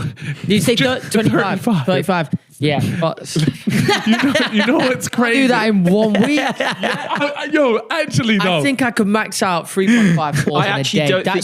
No, we could do 5K a day top. Yeah, that's with a lot of alcohol. I don't think you can do that a month, bro. No, that is insane. 35, of course you can. 5K a day. I know, call that Brody math. I reckon you Brody's back with his math. You have some days has always where you been a have like contentious 800 calories, bro. Well, what's the average? Well, no, usually we'd eat 3,000 a day. There's no way he has 3,000 a day, though. But you could easily do it. But the point that I'm saying is 35,000 calories. Yeah. We do these calorie challenges on YouTube, and they usually max out around 10,000 for one person. Yeah. So how? Yeah. What is the and if I want to eat more than usual on a day, then I'll go and I'll lift heavy or I'll do this. But I can't imagine you did that because you'd have to spend the entire time eating. Yeah. So just run me through How did you get to 35,000 calories? Yeah. You just said, so there's a few things there. One thing that I found was so interesting. At first, because I was so dehydrated, so there was an idea that basically we wanted to replicate the sort of famine and feast of a tiger shark. So a tiger shark can migrate thousands of miles across an ocean and they don't need food. So the white sharks, for instance, can go from Australia all the way to New Zealand with no food. They just store up fat in their liver and they just cruise. So first of all, we wanted to do that. So I tried to lose as much weight as possible. So they locked me in a heat chamber for 12 hours. Just couldn't drink and I'm just like sweating. So I'm depleted. So when then they said, right, that's the famine. Now you need to feast. First of all, it was just water. I was so dehydrated. And that was what was really interesting, that I thought I'd be going, right, I want takeaway, I want burgers, I want pizza. But it was like, just give me a glass of water. That's all I want. Primitive. That's my primitive need right now. But as soon as that was catered for, all of a sudden I was like, okay, like fast cut jelly babies. So it was just like packets of jelly babies, just like saw them off. And then what was interesting, I started to get thirsty, but then I was thirsty and hungry. So it was just like, 4 liters of custard was good because it was kind of like liquidy, but there was calories in it. Ice cream, just started seeing off just tubs of ice cream. Ben and Jerry's just gone, just like having them like Tic Tac. So where's that sickly feeling? You know, because even after 3 scoops of ice cream, I go, okay. Same. And there's so much sugar as well. Like it must have spiked. Yeah, but I love what you just said there though as well though, Kat, which was this idea of like, so often people think of just like sitting there and just like watching like a movie and like just tubs of ice cream pizza, but I was so depleted. So what was crazy on that, especially after like the first 4 hours, is I was so like, my face was gaunt because all the water had been drawn out. Yeah, you look like shit. Oh, awful, horrendous. And I could actually, as I'm sitting there and eating pizza, and also as well something that was salty, like with sodium, so it's forcing water into the cells. You could see my muscles just filling up. It was just, you could actually visibly, it was so weird. And you could see my stomach and I was so vascular, I was so veiny, and everything, it just had like an actual physiological response, what I was eating. And then I'm just sweating and it's just my body's going, what are you doing? And then it got really weird because I think you then want like hyper palatable foods, because you look at the anthropology of us humans, you know, we're hunters gatherers. So we're wired to have something. And if it's high in sugar or high in fat, your brain goes, we don't know when we're going to eat again. So just smash a load of that. You're going to need those calories. Whereas now, obviously, we live in a society where you can go to the fridge, you can order something on takeaway. So what's amazing is almost knowing that those hyper palatable foods, once you start, and this is where a lot of people's diets go wrong, but in my case, it went right because I was just trying to eat as much as possible. It's like once you have a pizza, the only thing after a pizza is something more hyper palatable. So it's a donut. And then the only way once you've done something with a donut is to take that donut and just dip it in Nutella. Yeah. But then once you've done that, where do you go from that? Well, Keep going, man. You deep fry it, don't you? Oh, we're almost there, bro. We're almost there. And then where do you go from that? Or you deep fry it and you put it in custard. And then it's double cream. And it's got to go like that. And then I think it's interesting what you said, to do those 35,000 calories. It was so hard in 24 hours, but my stomach, I was so full that I basically went to bed at night and I just lay there. And you know those share and tear cinnamon loaves? So I had 5, they're meant for a family. So I had 5 of those there, but that was too dry. So I basically had 5 share and tear cinnamon loaves, like sitting there, and I've got them outside of me. And then over here I had 7 liters of custard. So what I'd do is I'd just wake up. I'd wake up every hour. I was in and out of consciousness. So I'd just wake up and I'd just go bang and then just chug a liter of custard and then just go straight to sleep with it all around my face. So yeah, to make it up in the end, I was just sacrifice sleep for eating. Yeah.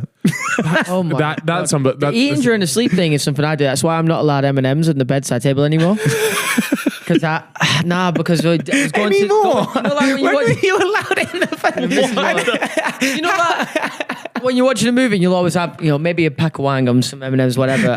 We kept doing it, and I'd wake up and they were all gone because I'd eaten them all. But who stopped you? Who's imposed? My missus, she was like, keep them on my side of the bed. No, but she's back. No, she's the one. Nah, it got bad. It got bad because I was reaching over. 4 a.m. I reach over. Nah, you're not a real person, man. You're just not a real reach over, just grab a couple of wine. But she's now banned them. They're banned now. We can't. We don't take food to bed. Anything like it'll be something that can go off, right? McDonald's milkshake. Yeah, I'll drink it at 6 a.m. and it was from like 8 p.m. That's disgusting. Guys, I'd be like, I'm so thirsty, and I'll drink this McDonald's milkshake, and it would hit like crack. Wow. It would be amazing. That's Honestly, unbelievable. you guys got to try that milkshake, seriously. Oh no, Funny. no. But that would be interesting on your next eating challenge. But to deplete yourself. So yeah, this is what I was gonna say, because I usually get to about 5K and I'm really topped out. Like I'm there, like I'm done. I'm just done. Yeah. The bit that I'm interested in, you mentioned the cinnamon, the custard, and all the other stuff. Surely there's only so much sugar your body can take on, because all of this sounds like it has high sugar content. And then do you not get put, and I don't know the body like you do, but do you not get put into some level of shock where you've got so much sugar, your body's there like, oh, for sure. Like in that particular experiment, like I would never repeat that ever again. Like that, you're 100% right. That was above and beyond. My insulin was just going, what are you doing? My entire body was like, what's going on? Yeah. I'm so glad you asked that, because it's been really interesting that certainly on my social media, so often I'll be posting, pictures of me just smashing donuts and everything else. And I think it's always worth noting, I never have donuts and Mars bars and things like that sitting on a sofa. I'm always having that. hear that, Chip? or in bed. That's a completely different game. But I'll always have them, and I almost it's a game. I call them 1 kilometer tokens. So when I'm swimming, I'll be doing a 20-kilometer swim. So I'll turn up at Loughborough University, and it's so interesting. You'll always have like the Olympians, like I said, Adam Peaty, Hector Pardue, who's just crushed it, and Tobias at the 10K at the Olympics, and they're amazing. They're energels and they're poetic in the water. I'm just chugging custard and donuts, and it's interesting that you're using it, you're assimilating it, you're processing it.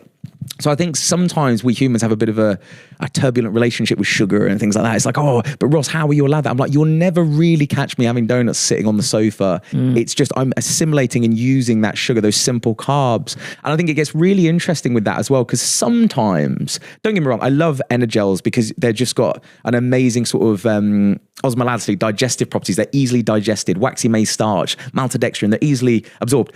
But sometimes it gets really interesting that you can have something that's healthy or sports performance, but then a donut is unhealthy and it's bad for you. But it's sugar, it's simple sugar. So once you get your head around that, it's just the same essentially. Your body doesn't know the difference going, I'm having a healthy sports performance Energel, Right. or over here I'm having a donut. And I think that's what gets really interesting, because no food exists in a vacuum. You have to consider it in your lifestyle. So, M&M's in the middle of the night, like that's probably the worst. Because you're not only sitting on it, you're actually going to sleep. But it gets really interesting on that if you're like, is it bad to have donuts and M&M's at my bedside table? And I'll go, it depends. And you go, what could it possibly depend on? That is clearly bad. And I go, Could be good. well, this is my point. I'm like, hang on. So this is probably a case for your missus that you can present to her. Just show her this clip, Chip. Probably not this one down. You're going to be buzzing here. That you go like, if you are having donuts and you're waking up the next morning and you're playing on computer games and you're chilling and stuff like that, yes, that is bad. But as soon, if you're going for a 10K run or running a half marathon or marathon, does that cheat meal then become carb loading? You see how what you're doing the day after will completely flip the context. I've been saying the same thing, man. But you have to do the half marathon. You have to do it. I mean, telling her. That's how I did my half marathon. Just a couple M&Ms by the bedside table. It's so interesting, that some people, they beat themselves up and they go, oh, I'm having a cheat meal. I'm like, is it a cheat meal?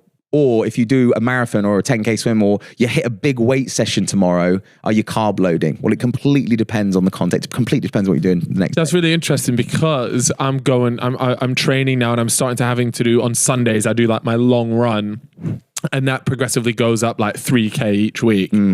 And in my head, so I won't eat a donut, and I'm super strict on my diet at the moment, but once I finish my run or the day after, I'm always thinking to myself, surely I'm in some sort of deficit here, because if I've just ran 15K yesterday, I need this. Do you know what I mean? So would you say when you're training, people always say, okay, carb load before the marathon. That's what they say. So the day before, just kind of eat what you want, whatever it is. But even throughout your training, is this important as well? For sure. And I think because I'm worried about losing the weight I already have. No, I love you asked that because you touched upon a few different things there. Firstly, it's understanding like nutrigenomics, how your nutrition interacts with your own genetics. Completely different. If we all sat here now and had the same bowl of porridge oats, we'd assimilate it completely differently. One of the things that you can do, so you as humans, we use two different energy sources, use fats or carbs, and you're sometimes genetically predisposed to burn one or the other. Great example is if I gave us a huge bowl of porridge right now, how would you both feel? Would you want to curl up and go into a food coma and sleep, or would you just feel pumped and full of muscle glycogen and ready to go? Which one would you be, do you think?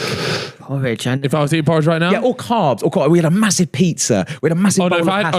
If I had a pizza, I'd be slumped. I feel like shit from pizza. Right. So. Okay. Yeah. So that might be too different. It might be the gluten, so that's probably a bad example, but it might be this idea of having loads and loads. Sorry, if it was porridge, then I'd be ready to go. Oh, okay, it might be that then. So if it's a pizza, I just feel like in my head, if I'm chowing down a Domino's, right, I'm trying to take an hour out because I need to recalibrate the mind. It might be that's a whole of it with gluten. That's a different problem. There's a mental aspect to it because when you have something like porridge, you think, it's the start of a day kind of meal. You set yourself up and you're thinking, right, I've had porridge, I'm ready to go. Because you think that way, right? Yeah. That's what you would associate with porridge, getting yourself started. Energy. You would. And this gets really interesting as well because basically we're genetically predisposed. Some people run better on fats, some people run better on carbs. So that's why I asked that first question there, because it's interesting. If you go, oh no, I just want to go to sleep, I'd feel horrible, I feel sluggish. It's like, you might run better on fats.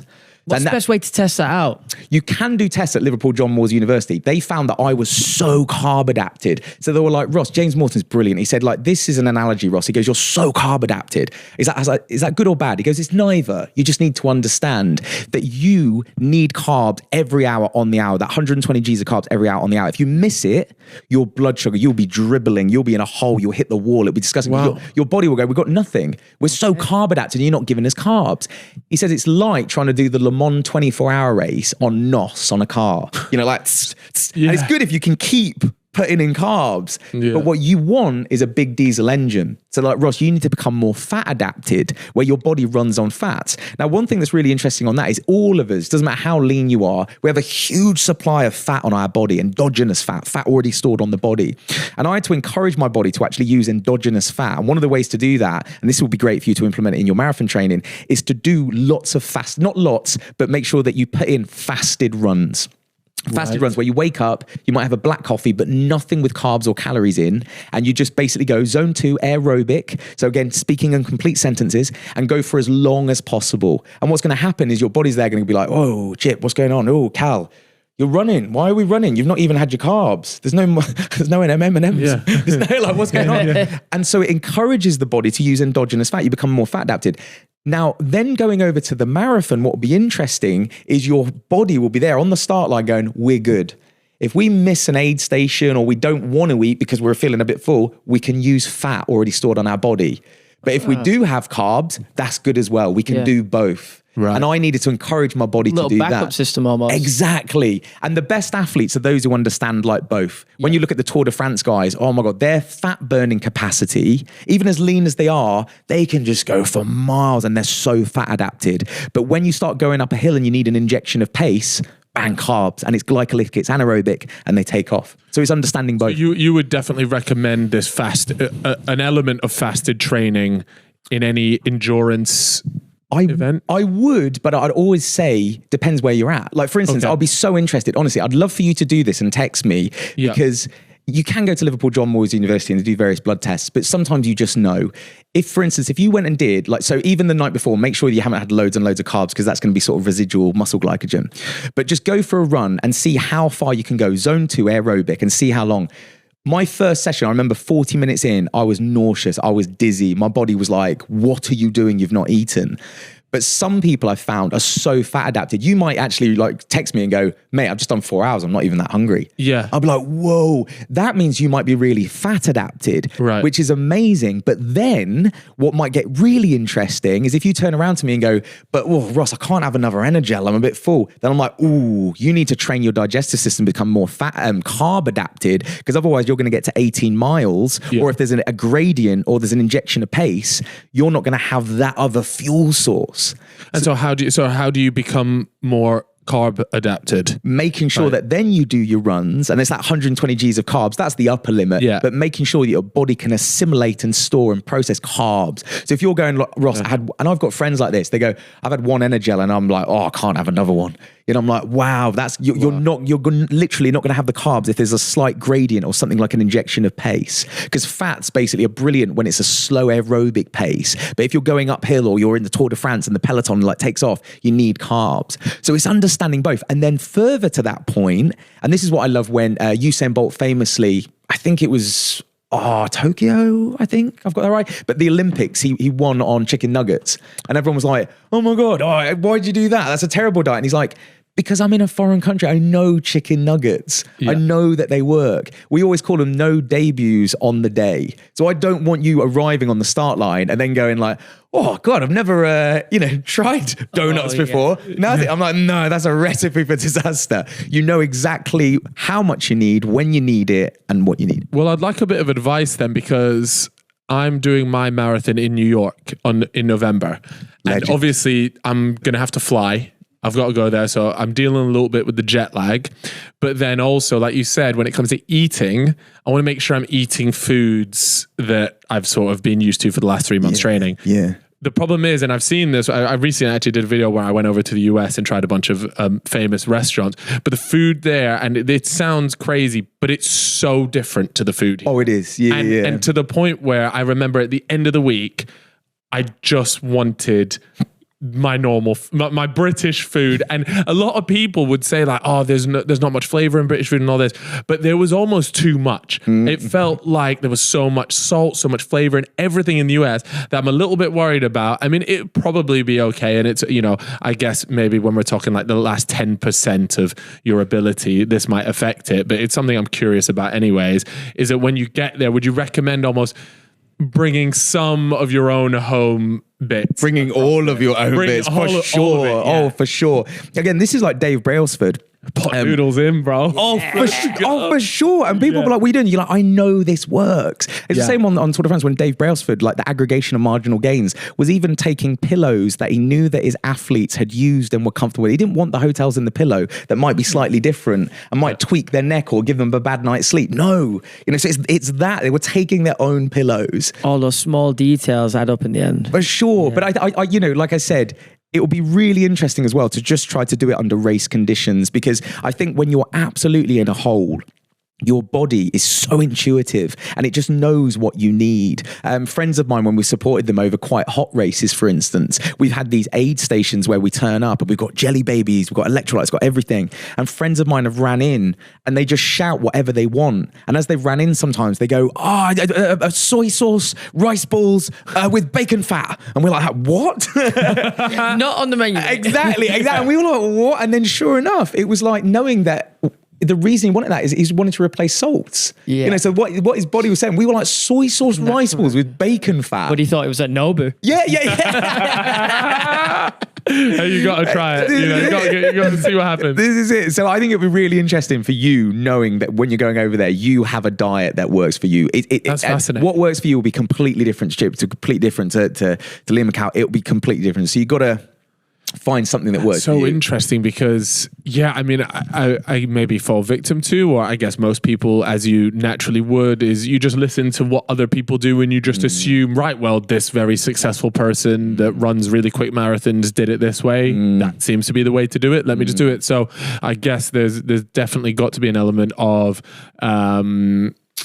experimenting, for sure, and finding out. But you have to be. The thing is with that, you have to almost be quite methodical with it, because there's so many variables at play that I don't want to, like, let's say, I have a bad night's sleep, but I did all the nutrition a bit, and then the next day I don't feel like I don't have much energy, and I'm there like, is that the nutrition that I tried out yesterday, or is that the bad night's sleep? So how do you...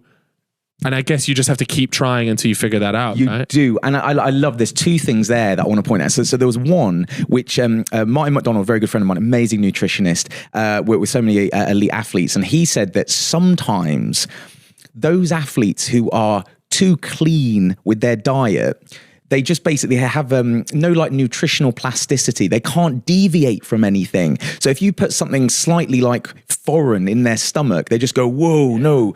And this is slightly strange, but when I was in Namibia, I was hunting with the Sam Bushmen out there. We were basically hunting. We found a porcupine. We were doing like a marathon a day. We found a porcupine. It was disgusting. It was really slimy. And we were so dehydrated, and we got to an elephant waterhole. And as we got there, it was for a show that we did with the BBC. As we got there, this elephant waterhole, it was just like a giant puddle with just elephant feces in there, basically. And that's all we had to drink for 7 days. So we took almost like a coconut shell, we scooped it up, and then we had to put iodine in. If you put iodine in pretty much anything, you can drink it. It just kills all bacteria. So we put drops of iodine in, and then we waited, and it was just a soup, and I'm trying to like brush the elephant feces away. So it's like touching my lips as I'm like drinking it. But what was so interesting is the Sam Bushmen didn't even need the coconut and the iodine. They just put their face in and just started chugging. Right. And it's because their gut biome is just like, and what? Yeah, come at me, bro. Exactly. So I would say, like, don't, and I suppose when you said there, like, oh, you know, sometimes I don't want a donut, you know, I'm like, don't be too hard on yourself. And you said about the methodology, it's like, don't be too strict. Yeah. You know, sometimes just be like, hey, because when you get on the start line, your stomach will be like a Sam Bushman, just going, where's the elephant waterhole? Let's go. And then further to that point, I think sometimes as athletes, and then I've been fortunate enough, I've got some amazing friends in the Royal Marines, and I've been fortunate enough to go down to Lympstone, where they do their training down there. And this always resonated with me, because I was like you a little bit, Cal, in that I needed a good night's rest. I needed to stretch. I needed pre-workout. Have I eaten enough? And if you were there on bottom field and you're getting like yelled at by the PTIs, you're not going to put your hand up and go, sorry, can I just get limber beforehand? You know, it's like, no, put 50 kilos on your back and run up that mountain. And then this really resonated with me, that they turned around to me, and this was ahead of one of my swims. They said, Ross, be careful. They said, you're an athlete, so you're used to performing at your best when you feel at your best. We're Royal Marines. We're used to performing at our best when we feel at our worst. And that really resonated, that I think when you're there on the start line, don't be like, oh, I've had a bad night's sleep, jet lag. So no. Think like a Royal Marine in that particular. Yeah. Perform at your best when you feel at your worst. You know Andy Galpin? He spoke about this exact scenario, and almost it's important that you train with that in mind, and so that you can become very adapted to no matter the circumstances on a start line or the beginning of any event or whatever it is, that you know you've been through, you've performed when you've not been at your best. Yes. And so it's about having that in the back of your mind and knowing that you don't need to feel your best on that start line or whatever it is in order to complete the challenge, or feel confident that you are going to be able to complete the challenge. And the only way to do that is by being in slightly unusual situations. You know, even if you don't feel great one day, still going out and getting it done, because it trains the mind to that you're ready for anything come the day. For sure. And we're so like, this is the thing, we humans, like we're such complex biochemical organisms, you know, so on any given day, just like dopamine, serotonin, like it's all just being kind of like manipulated. And I think it's just understanding that as well, like knowing that, you know, you need to just sometimes almost biohack your neurochemistry. So like I'm a huge fan of caffeine, for instance, and that will just positively impact neurotransmitters, chemical signals in the brain. So when you're absolutely in a hole, like does your body respond well to caffeine? Do you guys have a yeah sometimes I like to go on a caffeine break though. Like take 2 weeks off it, because at some point you'll just be having your coffee and you'll be like, it's not doing much for now. Sure. Really. You need a little detox from it. 2 weeks off, you come back, you have that first coffee, and it's buzzing. like, fuck. Yeah. But then you've got to go through like 5 days, 7 days of like, you know, headaches, withdrawals from the caffeine a little bit. You feel a little bit like, oh, maybe I should just have that coffee. You're so right. It's almost like a drug. I'm like clockwork with coffee as well. Like 2 Americanos before 12 every day without fail. Right. Is that probably a bad thing? No. And it's interesting that you said there there as well before 12, because obviously Yeah. it has a half-life. So Yeah. by the time you're going to bed, that is out of your system. The worst thing is taking it beyond 12. It affects your circadian rhythm, body's 24-hour biological clock. But again, it's understanding that, it's knowing that. So I love what you said there. It's a drug. It's a way of biohacking something. So again, turning up, jet lag, your circadian rhythm is just going to be going, what are you doing? Why are you on? We're meant to be in bed, and you just got to go, like when I was in the Yukon, just go, I know, but I need you to get me through this. Boom, and just go. You actually, I mean, we're talking about my marathon in 3 months, but you completed an incredible feat of marathons, which was 100 marathons in 100 days. Is that right? No, 30. Sorry, yeah, 30 not days. that many. sorry, but still, that 30 marathons in 100 days. Yeah, 30 marathons, 30 days. 30 marathons in 30 days, one a day for 30 days, which is insane. Yeah, it was. How did you find that? And my biggest question to you about that, because it's something I'm struggling with right now, is how do you stay injury free doing something like that? Yeah. Well, that was really interesting. It was. This is going to sound so strange. Can you remember Google Hangout? There's like Facebook, Instagram. There was a time when Google Hangout was going to be a thing, almost like it was in between MySpace and stuff. So I did those on a treadmill in my kitchen while just like smashing breakfast, and we were trialing different breakfasts. So people were tuning in. Yeah, it was almost like before. Sick. It was before Twitch. Yeah, people were just like there, just like watching me run marathon, just in my underwear in my kitchen, and they were just like, tuning in. It was nuts. But I think what was really interesting is strength training. In short, strength training. I think so often with endurance sport, endurance athletes are like, "Whoa, I don't want to be big. I don't want to be bulky." And granted, it might affect your mobility if you do too much or you do the incorrect strength training. But there were studies that were done looking at every training modality for injury prevention, and it was mobility, flexibility, which you go, sure, that's going to help, right? Stretch muscles. It's like, no, it's this idea. It will help, but no, not in comparison to strength training. Strength training is a training modality. It's almost like it's called, not to get too technical, but it's called mechanotransduction. So the same way that right now, if we all started 8 weeks of training and we're all like looking at our squat, bench, and deadlift, correspondingly, your muscles might get bigger and stronger. But equally, mechanotransduction is basically how the ligaments, tendons also respond to stress and stimuli. So it's interesting what you said there, that an overuse injury, it will be a ligament or a tendon that will snap, give up. But by strength training, it just makes sure that they're physically robust to then subject it to whatever intensity or volume that you're about to do. Okay, yeah. I mean, that's really interesting because I've currently got an injury and I do zero strength training, but beforehand it was intentional because in my head I thought, right, well, what I don't want to do is go and lift heavy weights and then go on a run.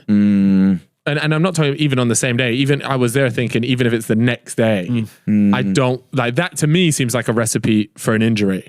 So how do you think managing that works? Because I'm sure there is probably an element of risk there, but by the sounds of it, it wouldn't outweigh not doing any strength training. Yeah. Well, there's a few different things that you've asked there. So when looking at, if we were at the English Institute of Sport and you were an elite athlete coming to me going, and we were in January, and you said, Ross, I'm running the New York Marathon later in the year. You'd basically periodize your training. So you look at a macro view, an entire year's calendar, and you prioritize different things throughout that year. So you're so right to do it a few months out and just go strength training, endurance train, and do fasted sessions as well, because Ross told me to. And then do hill sprints, because that's good for it. It's like your body's going, cow, mate, this is a lot. Squeezing this one in, fella. Exactly. This is a lot. No. So there'd be an idea of periodizing your training. So often, and I love this term, it's like sometimes you have to train to train. And what I mean by that is, if you'd have come to me at the start of the season, and you see this actually sometimes with, particularly with fighters, they'll turn up for fight camp and they are out of shape. They've been on like the beers, they've been on holiday. Paddy Pimblett has like, I don't know if you ever see the clips. 5 days after the fight. Ballooned up. Yeah, he loves it. Yeah. And then strength and conditioning coaches, friends of mine, are just like, oh my God, like I now have to train you to train. We're not doing any fight specific stuff. I need to just get you in shape. Like, what are you doing? Yeah. And then more to that point as well, that again, work capacity is so often overlooked. So work capacity is the amount of training and intensity your body can tolerate and positively adapt to.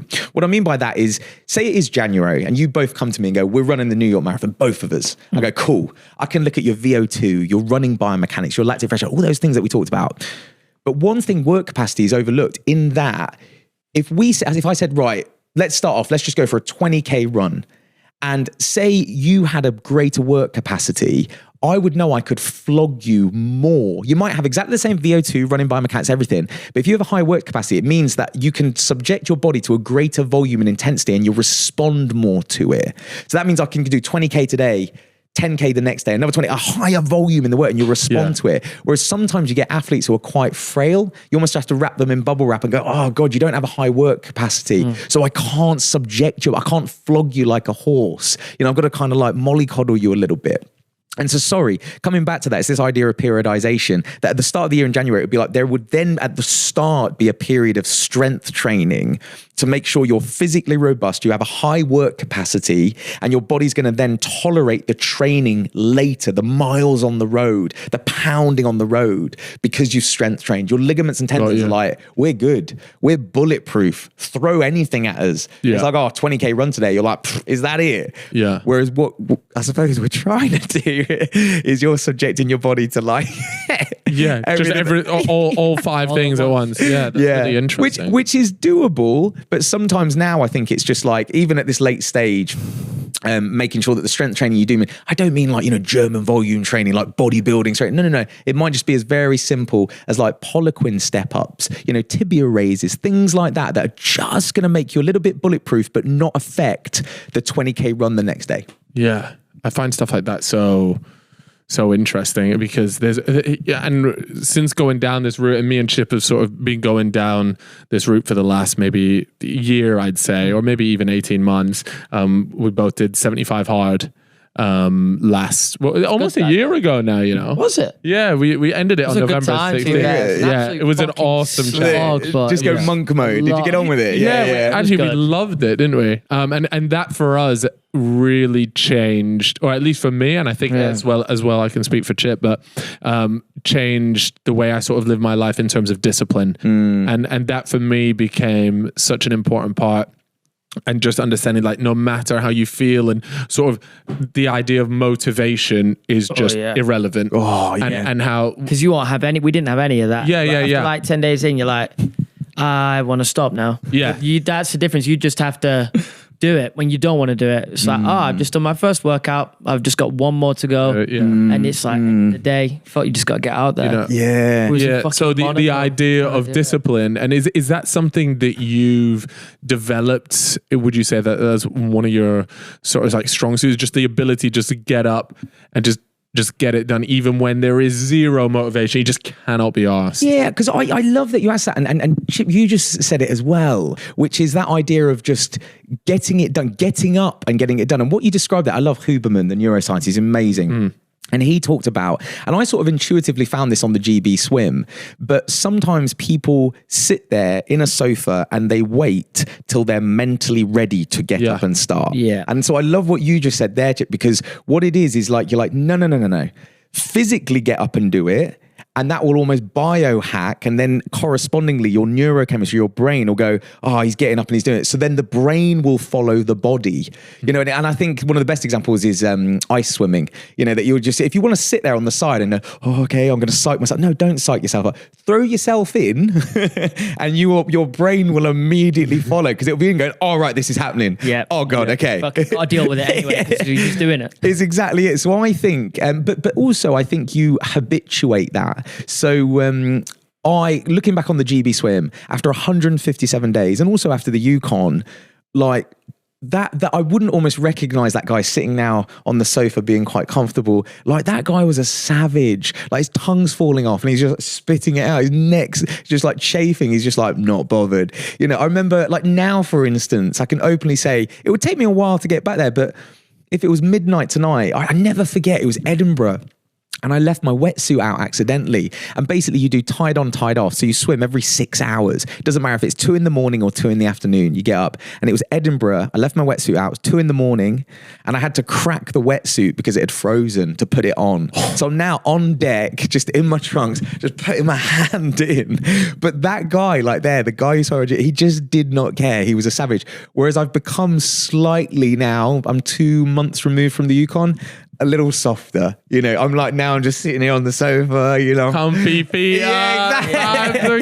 Exactly. So I think it's really interesting knowing that you have to continually sharpen the tool. Like, it will blunt. You can be the most savage guy. And that's why I love Goggins, because he's just relentlessly sharpening. Yeah, for sure. And I think it's knowing that at the end of 75 Hard, you guys would have been a different beast to where you know, but you need to get back. But once you've been there, it's easier to get back.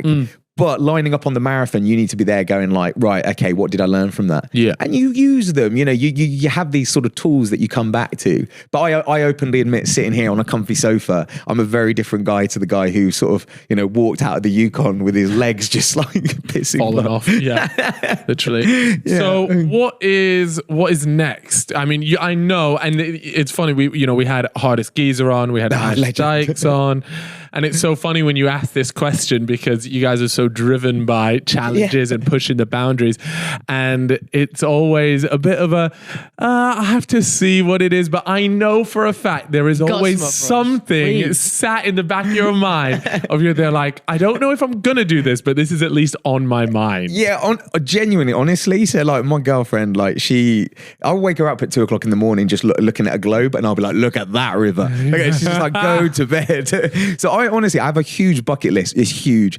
And I think what's really interesting, I've said I'm almost like a mercenary for like ocean charities and good causes. So if somebody says like, look, Ross, we need to do something to raise awareness around the sea kelp forests at the north of Scotland. I'm just like, amazing, I've got it. We need to do something around the Greenland sharks in the Arctic. I'm like, again, I know a swim. So I actually have a huge list, and it's interesting how when the right cause comes along, that's when I'll sort of do it. And because I think I'm slightly...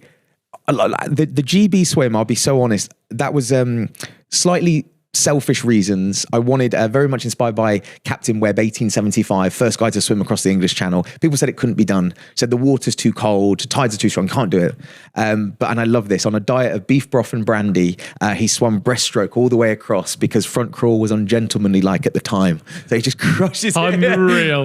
Just more brandy. That's fucking class. It's amazing, right? So I was, the GB swim, again, people said it can't be done. So for me, it was very much just for personal reasons. It was intrinsic reasons. It was something I love now, going anywhere in Britain in my Speedos, and I just look out to sea and I'm like, I swam around there.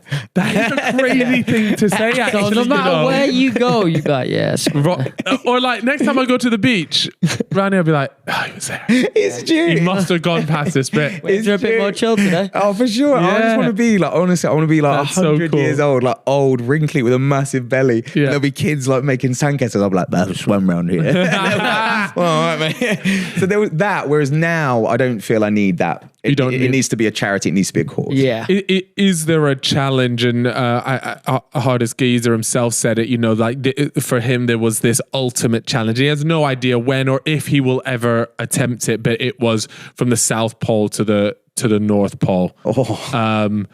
And it's, he briefly mentioned like the route and everything, and it's absolutely savage. He would have to go through Drake's Passage. Like swim through Drake's Passage, and like just all the and it's so far fetched. And there's I think if you're swimming through Drake's Passage, it's a death sentence, right? But but I don't know but that is like the ultimate goal. Is there something that you look at and you just think, I've thought about this, there's like a 20% survival chance doing it, but it would be epic? No. Do you have that? No, I think now it's great that people throw more ideas. Like with the Disney stuff, they were just like, we just need somebody to try to go toe to toe with sharks. And I was like, I know a guy. So I think it's really interesting now where it comes to me. Yeah. I think I'm a huge fan of Russ. I thought it was awesome what he did, especially when he set off with no backing.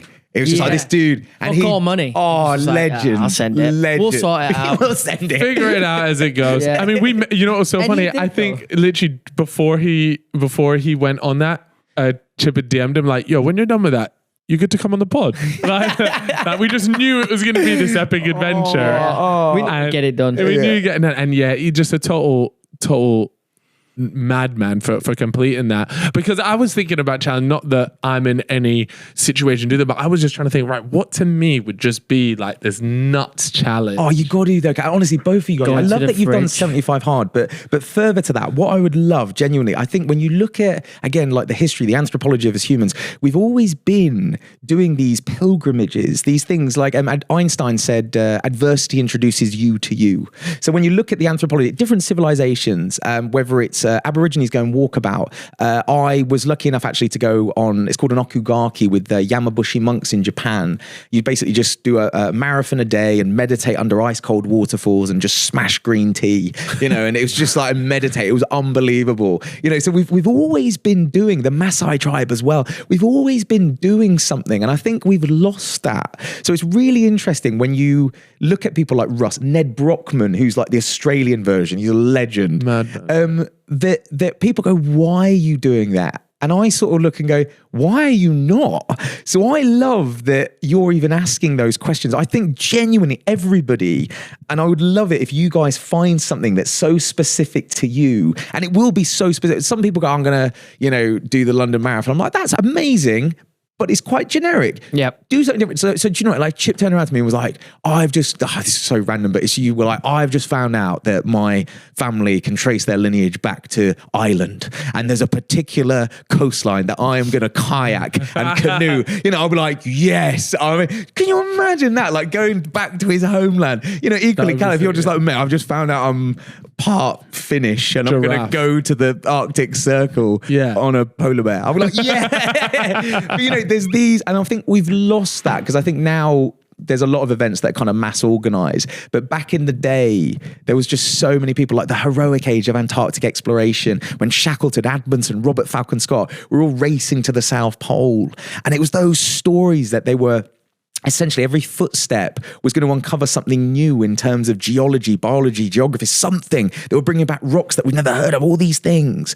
And then it was Amundsen, famously the Norwegian, who reached the South Pole with such efficiency. And it was crazy. I'm a huge fan of Amundsen, but he basically, as he got to the South Pole, he'd learned so much from different cultures around the world to survive in those sorts of conditions that he knew that to get to the South Pole, he needed a certain amount of sled dogs. But once he'd reached the South Pole on the way back, certain dogs within that pack basically just became food because he knew he didn't need all of them. So he's just chowing down on the dogs that have got him. Exactly, which is rough. That's the game, though. The game is unfortunately the game. Exactly. And then the whole time when you looked at our British with Scott, he basically brought horses, ponies that were falling through the ice, and they were basically fed to the orcas. They had mechanical kind of like snow skis that just broke down. It was amazing seeing like the different versions. And Amundsen just had this like Norwegian efficiency. But sorry, these books, these stories, Shackleton, have now sort of been told and echo through the ages. And I just genuinely, I think where you guys are at, and I love the challenges that you do on your individual channels, but I just think like in many ways you could be Shackleton, Amundsen, for sure. Nah, don't gas me up like that. Seriously. I'm a beer. Yeah. I'm not sure about that. Yeah.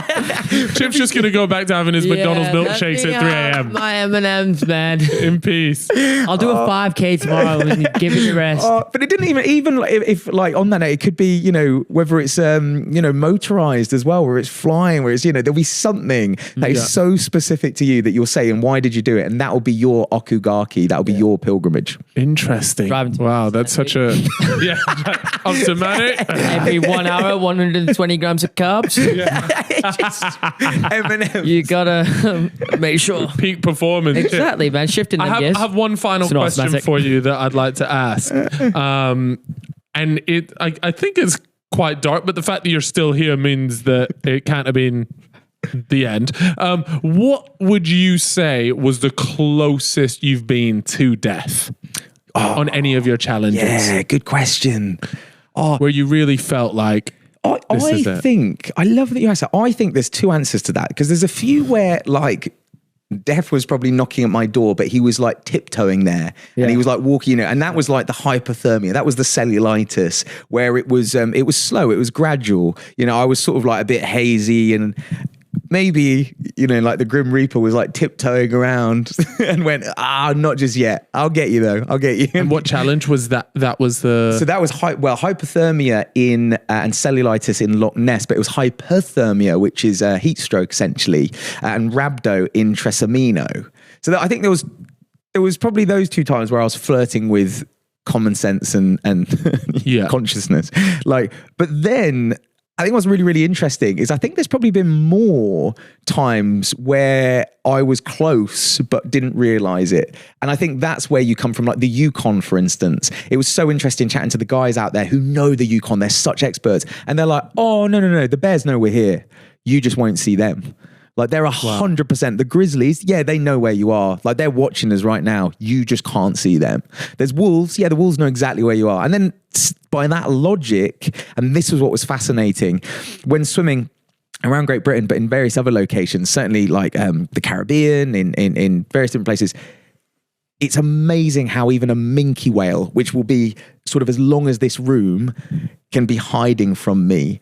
And I'll be looking down and then I'll just like see like a massive eye, and that would be the one giveaway because there's just a flash of white and I go, woo, what was that? And I'm looking down as I'm swimming and then sort of sun will hit and then it just reveals its silhouette and I'm looking down going, oh, and it's just this like minke whale looking up at me. And I was like, again, you're fine, you're friendly, but that just shows how poorly equipped I and we humans are, because if you were a great white or a bull shark who didn't like me or was just inquisitive, and I wouldn't be. And it was the fact that a minke whale that size was able to stealthily hide from me and I didn't notice it for like 6 hours and I was like, and it was only its eye that gave it away. So sorry, this is a real story about how a minke whale followed with you? For 6 hours? Bristol Channel. That one was amazing. So, wow. Yeah, she had a little buddy. Genuinely was though, Chip. Genuinely. And I turned to Captain Matt and I was like, what's going on? Because we found out it was a female. She was breaching. She was swimming around me. And we think to this day, I said, what's going on? And they said, we think that she's a female. And I think she feels like a bit of sort of maternal instinct towards you. Yeah. Because she's protecting you. And then as we got across the Bristol Channel, when we got to the south of Wales, sort of North Devonish, it was amazing how she just breached one more time because we were so close to land. And I think she sort of went, right, there you go. Yeah. You're across the Bristol Channel now. I'm glad you're safe. And she disappeared. Wow. That's lovely though. It was amazing. It was unbelievable. That reminds me actually of another story that you had, which was the tentacle wrapped around your face on this GB swim. Yeah. Explain to Chip in case he doesn't know, because this was nuts. The fact that you didn't know is just sickening. It was so bad. Basically, there's a place in Scotland near the Inner Hebrides. It's called the Corryvreckan. It's a giant whirlpool, one of the biggest in the world, and it pulls ships down. Like people have lost their lives. It's a graveyard for ships. And not only that, it's kind of like cemented in folklore. There's a hag goddess that governs the Corryvreckan, and all the local fishermen were telling us. Anyway, Captain Matt turned to me and he just said, Ross, I need you to swim, and I need you to swim hard. Like, we're going to hit it, and I just need you to gun it, because if you stop, you will be pulled down. Like, you cannot stop. I need 5 hours, 6 hours to get clear. Oh, you understood? I said, yes, understood. Jump off the bat, put my goggles on, and I just like start my watch and I am gunning it. And as I'm swimming, I'm sort of checking my watch. I'm 2 hours in, we're 3 hours in. But then all of a sudden, I got stung by a jellyfish, and it's the giant jellyfish of Scotland. And they hurt, but this one in particular, it was just the pain. It was just unbelievable. It was like searing into my skin. It looked like hot poker, but straight into your face. And I couldn't understand why this one hurt so much. But I'm swimming. I promised Matt I wouldn't stop. And I swim. Get to 4 hours. My eyes are now completely like just like filling up the goggles. They're just watering. I'm swimming. I got to 5 hours and I didn't quite make 6. I got to 5, but I felt I was clear, and I turned to Matt. I went, Matt, is that enough? And he said, yeah, you're good. He goes, why have you stopped there? I went, mate. I said, it's just, I've been stung by a jellyfish. I said, but the pain won't go away. It's absolutely killing me. And he just looked down at me from the boat and he goes, I know, because it's still wrapped around your face. And it had threaded into my goggles. So it was just slapping me on the face. Oh my God. As I swam through it. Yeah, it was bad. Mate, how mental is that? That is a cold story. You know that like whirlpool thing that you mentioned there? Yeah. Did the boat go in it? Yeah, you could So feel you it. So could- even my What was body. that feeling like when you were swimming through it? It felt like I was swimming diagonally. So my feet were being pulled like that, and you could see the boat as well, just being pulled. We were on the outskirts. Any closer, and obviously you get sent down, it's so much more powerful. But I could feel as I was swimming, it felt like I was just swimming diagonally. It was so weird. Ooh. So my feet were basically just, being ever so slightly just tugged in by the hag goddess. She was kind That's of unreal. That would be a bit scary, you know? Yeah. Amazing. Look, Ross, it's been an absolute pleasure chewing your ear off today, man. Great, man. Unbelievable. We love having you on, hearing those stories. Where is it best for people to find you? What's your main platform? Oh, a bunch, I suppose. Yeah, we've got like Instagram, but then the Yukon video. I don't know when this Yes. goes out, but that'll be going out this weekend. Okay. Oh, well, perfect. Because this is actually going to go That's out why next I couldn't Tuesday. find it then. Oh, no way. Yeah. Because I found the Italy one and obviously the Loch Ness one. I was like, where is the Oh, actual... amazing. Yeah. Yeah. It's Sunday the 25th. So it goes out, this Sunday, the Oh, Yukon. exciting. Amazing. Yeah. Well, this has Watch come out at a perfect time there. Go ahead and watch that. And where can people watch that? That'll Where's be on gonna my be? YouTube On channel. YouTube Yeah, just the Ross Edgley YouTube channel. And then, it's going to be... I'm excited, though, because so much I didn't see. So, Of course. So it's going to be good for me to watch it as well. So I hope people enjoy it. Amazing. Well, guys, make sure you check out his Instagram. Keep an eye out for that video. Well, I mean, it'll be out by the time this comes out, so check it out on YouTube. Ross, it's been an absolute pleasure. Yes, it has, legend. man. Guys, It has. we will chat to you all next week for another amazing episode of The Fellas. We'll see you all next time. Bye-bye. Goodbye.